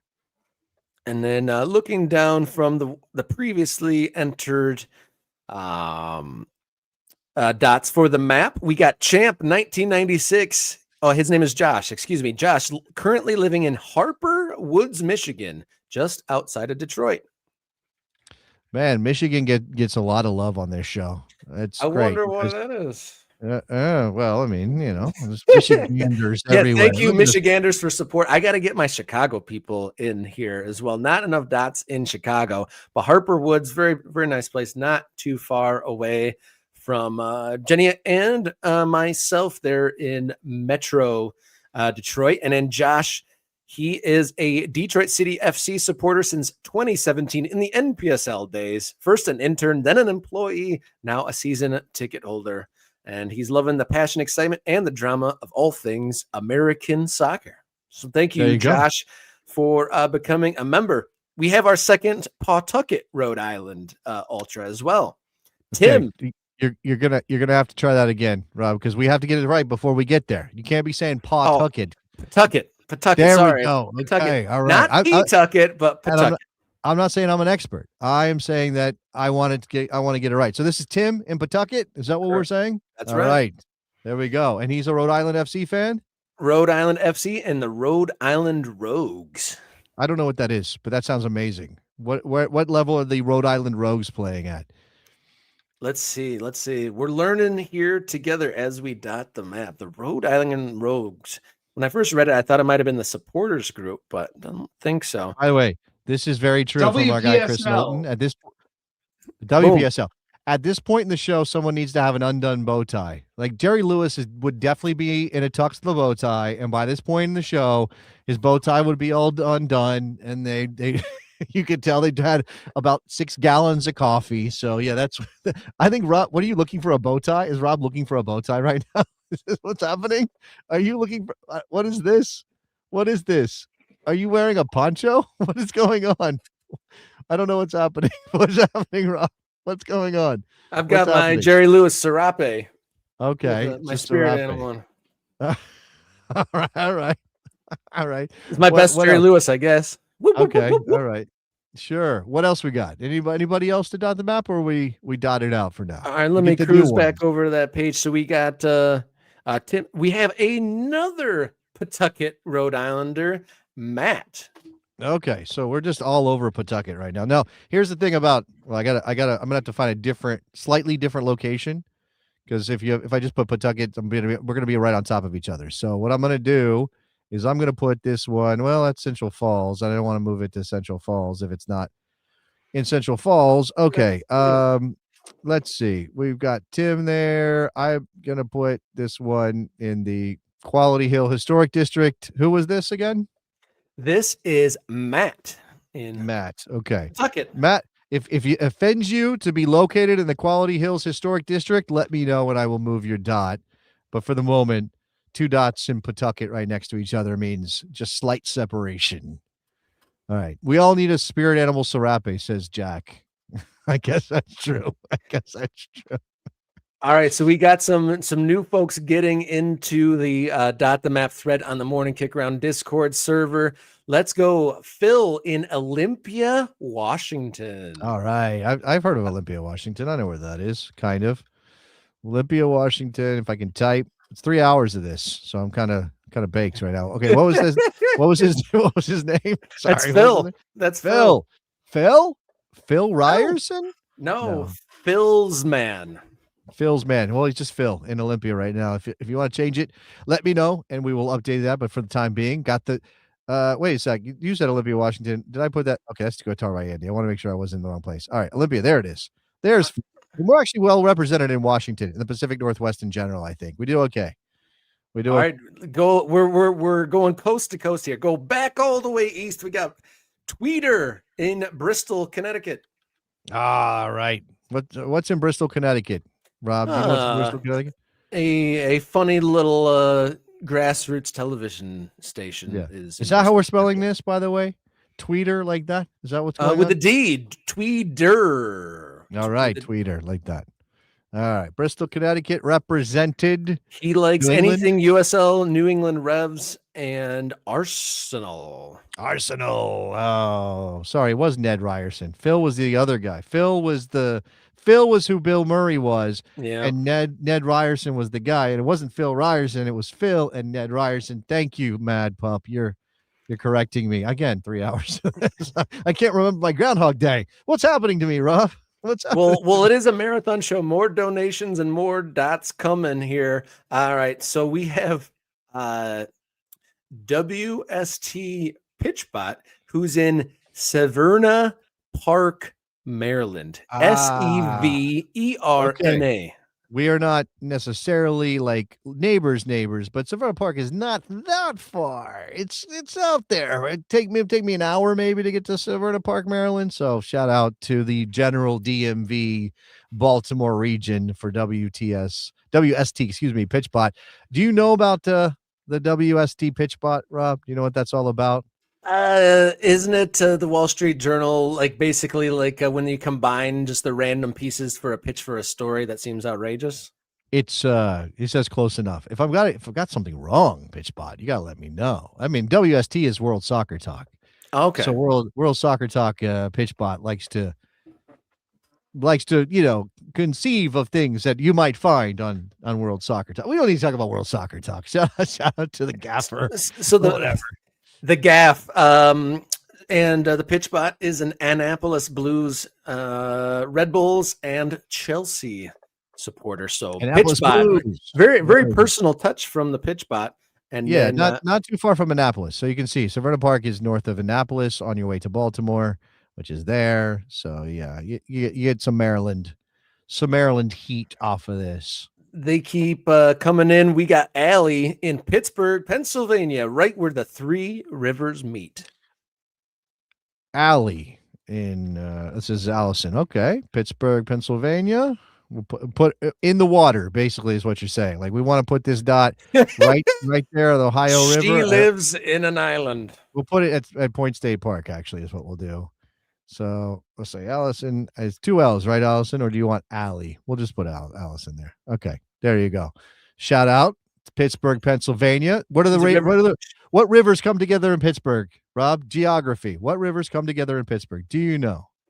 The three big ones, but honestly, I don't know. I'm not even gonna guess. I went into debt earlier in the show guessing on Jeopardy. I'm gonna not do that here. Okay, Ohio, Allegheny, and Monongahela. Is that the one? Everybody correct me if I'm wrong. Monongahela. I should have known Ohio. I knew that one. Okay, that's the big one. And I have friends from, there's the Monongahela. I think that's how you say that. I have friends from Morgantown, West Virginia, which is down the river, down the way from Pittsburgh, and they say something else. They have weird ways of pronouncing things, I think is the way. It's the same river, but I don't know. All right, what else? Anybody else? That looks like we are all caught up, but no doubt as folks accept and log into their Discord, now that they are Morning Kickaround members, I'm sure we will have a lot more to do on Friday's episode to put more dots on the map. And then I'm going to go over to see what our total number of MK Ultras is, because we've shot up significantly. We've definitely met some goals. I'm curious where we are on the total number collected from you amazing supporters of this show, but we are now up to, oh boy, it's over 160 MK Ultras. So big That's jump incredible. here today. It's fantastic stuff. Oh, new members 55 today. So 55, man. Let's clang it. We got to clang it again. We got to clang it one more time. The show needs more clanger. There it is. Now, we've established that that's probably the New York Stock Exchange clanger, but there are other places where that same clanger gets used. Like, I feel like train stations kind of use clangers like that. Am I wrong about that? There are other clanger type situations. Like, I don't know. I'm thinking about like hockey. Sometimes they use bells and sirens and clangers and things like that. So I think it's okay. I think it works for us, right? It's the spirit of the clang that matters. The spirit of the clang. And as Luke, one of our fine supporters, hashtag clanger forever. And that's a great sentiment here. Clanger forever. And then we've got plenty of more videos to post. We got stuff from Monday to post still, and then plenty of interviews from today. Thank you to the guys from An American Game. Thank you, Travel Football Fan. Thank you, Dan Vaughn. Thank you to who else am I missing? I'm missing another guest in the mix. Who did Matt Doyle? Matt Doyle. That was like 2.5 hours ago. It was a long time ago. Yeah. Shout out to Tom and Kirk. Shout out to Matt Doyle. Shout out to Dan Vaughn. Shout out to Travel Football Fan. We had one more I was hoping to get on. Didn't happen. It's okay. Well, maybe in the future we'll get that person on. I don't need to call them out here. Timing was always an issue, but this was a blast. I don't know that we can do this like every week, but or every month even. Maybe we could imagine something like this in the future. If you guys like this, obviously a lot less structured than the normal show, where we're very carefully picking out the topics to touch on and things that are happening in the world of soccer. If you like the hangout style, we can make this a part of what we do here on Morning Kickaround. So if you're in the Discord as an ultra, definitely give us a shout there and let us know. And yeah, look out for more things to come. Yeah, thank you so much to everyone who contributed and who may, after seeing this in the non-live capacity, thank you to everyone who has supported the show or even told a friend, hit subscribe, become a member, all those things, anything that you've done to support the show. Thank you so much. Just a review of the announcements. We are going to be in Pawtucket, Rhode Island, May 9th for Rhode Island FC versus the Tampa Bay Rowdies. You'll see it right on screen there. So we'll be doing a game day style show from the stadium there in Rhode Island. And then also the Morning Kickaround merchandise store is open. And so you can see it there in the YouTube, the tab all the way to the right-hand side is the shop. And so you can select from the first run of the MK collection. You got anything else before we go? I'm looking forward to Friday to putting more dots on the map. So new ultras, get your locations on there. Yeah, back to our regular hour show on Friday, but we're gonna try to have just as much fun on that show as we did today. I can't promise you that Rob will try to pronounce things, or that I will for that matter. But will your face ever get as red as it did today? Very likely. It's a feature of being this person that I turn red when I laugh, and I laughed hard today at myself as well as Rob. So thank you for making us do those things, and thank you for your support. Yeah, thank you, everybody. We will be back on Friday. Until then, everybody be safe, be brave, and enjoy your soccer.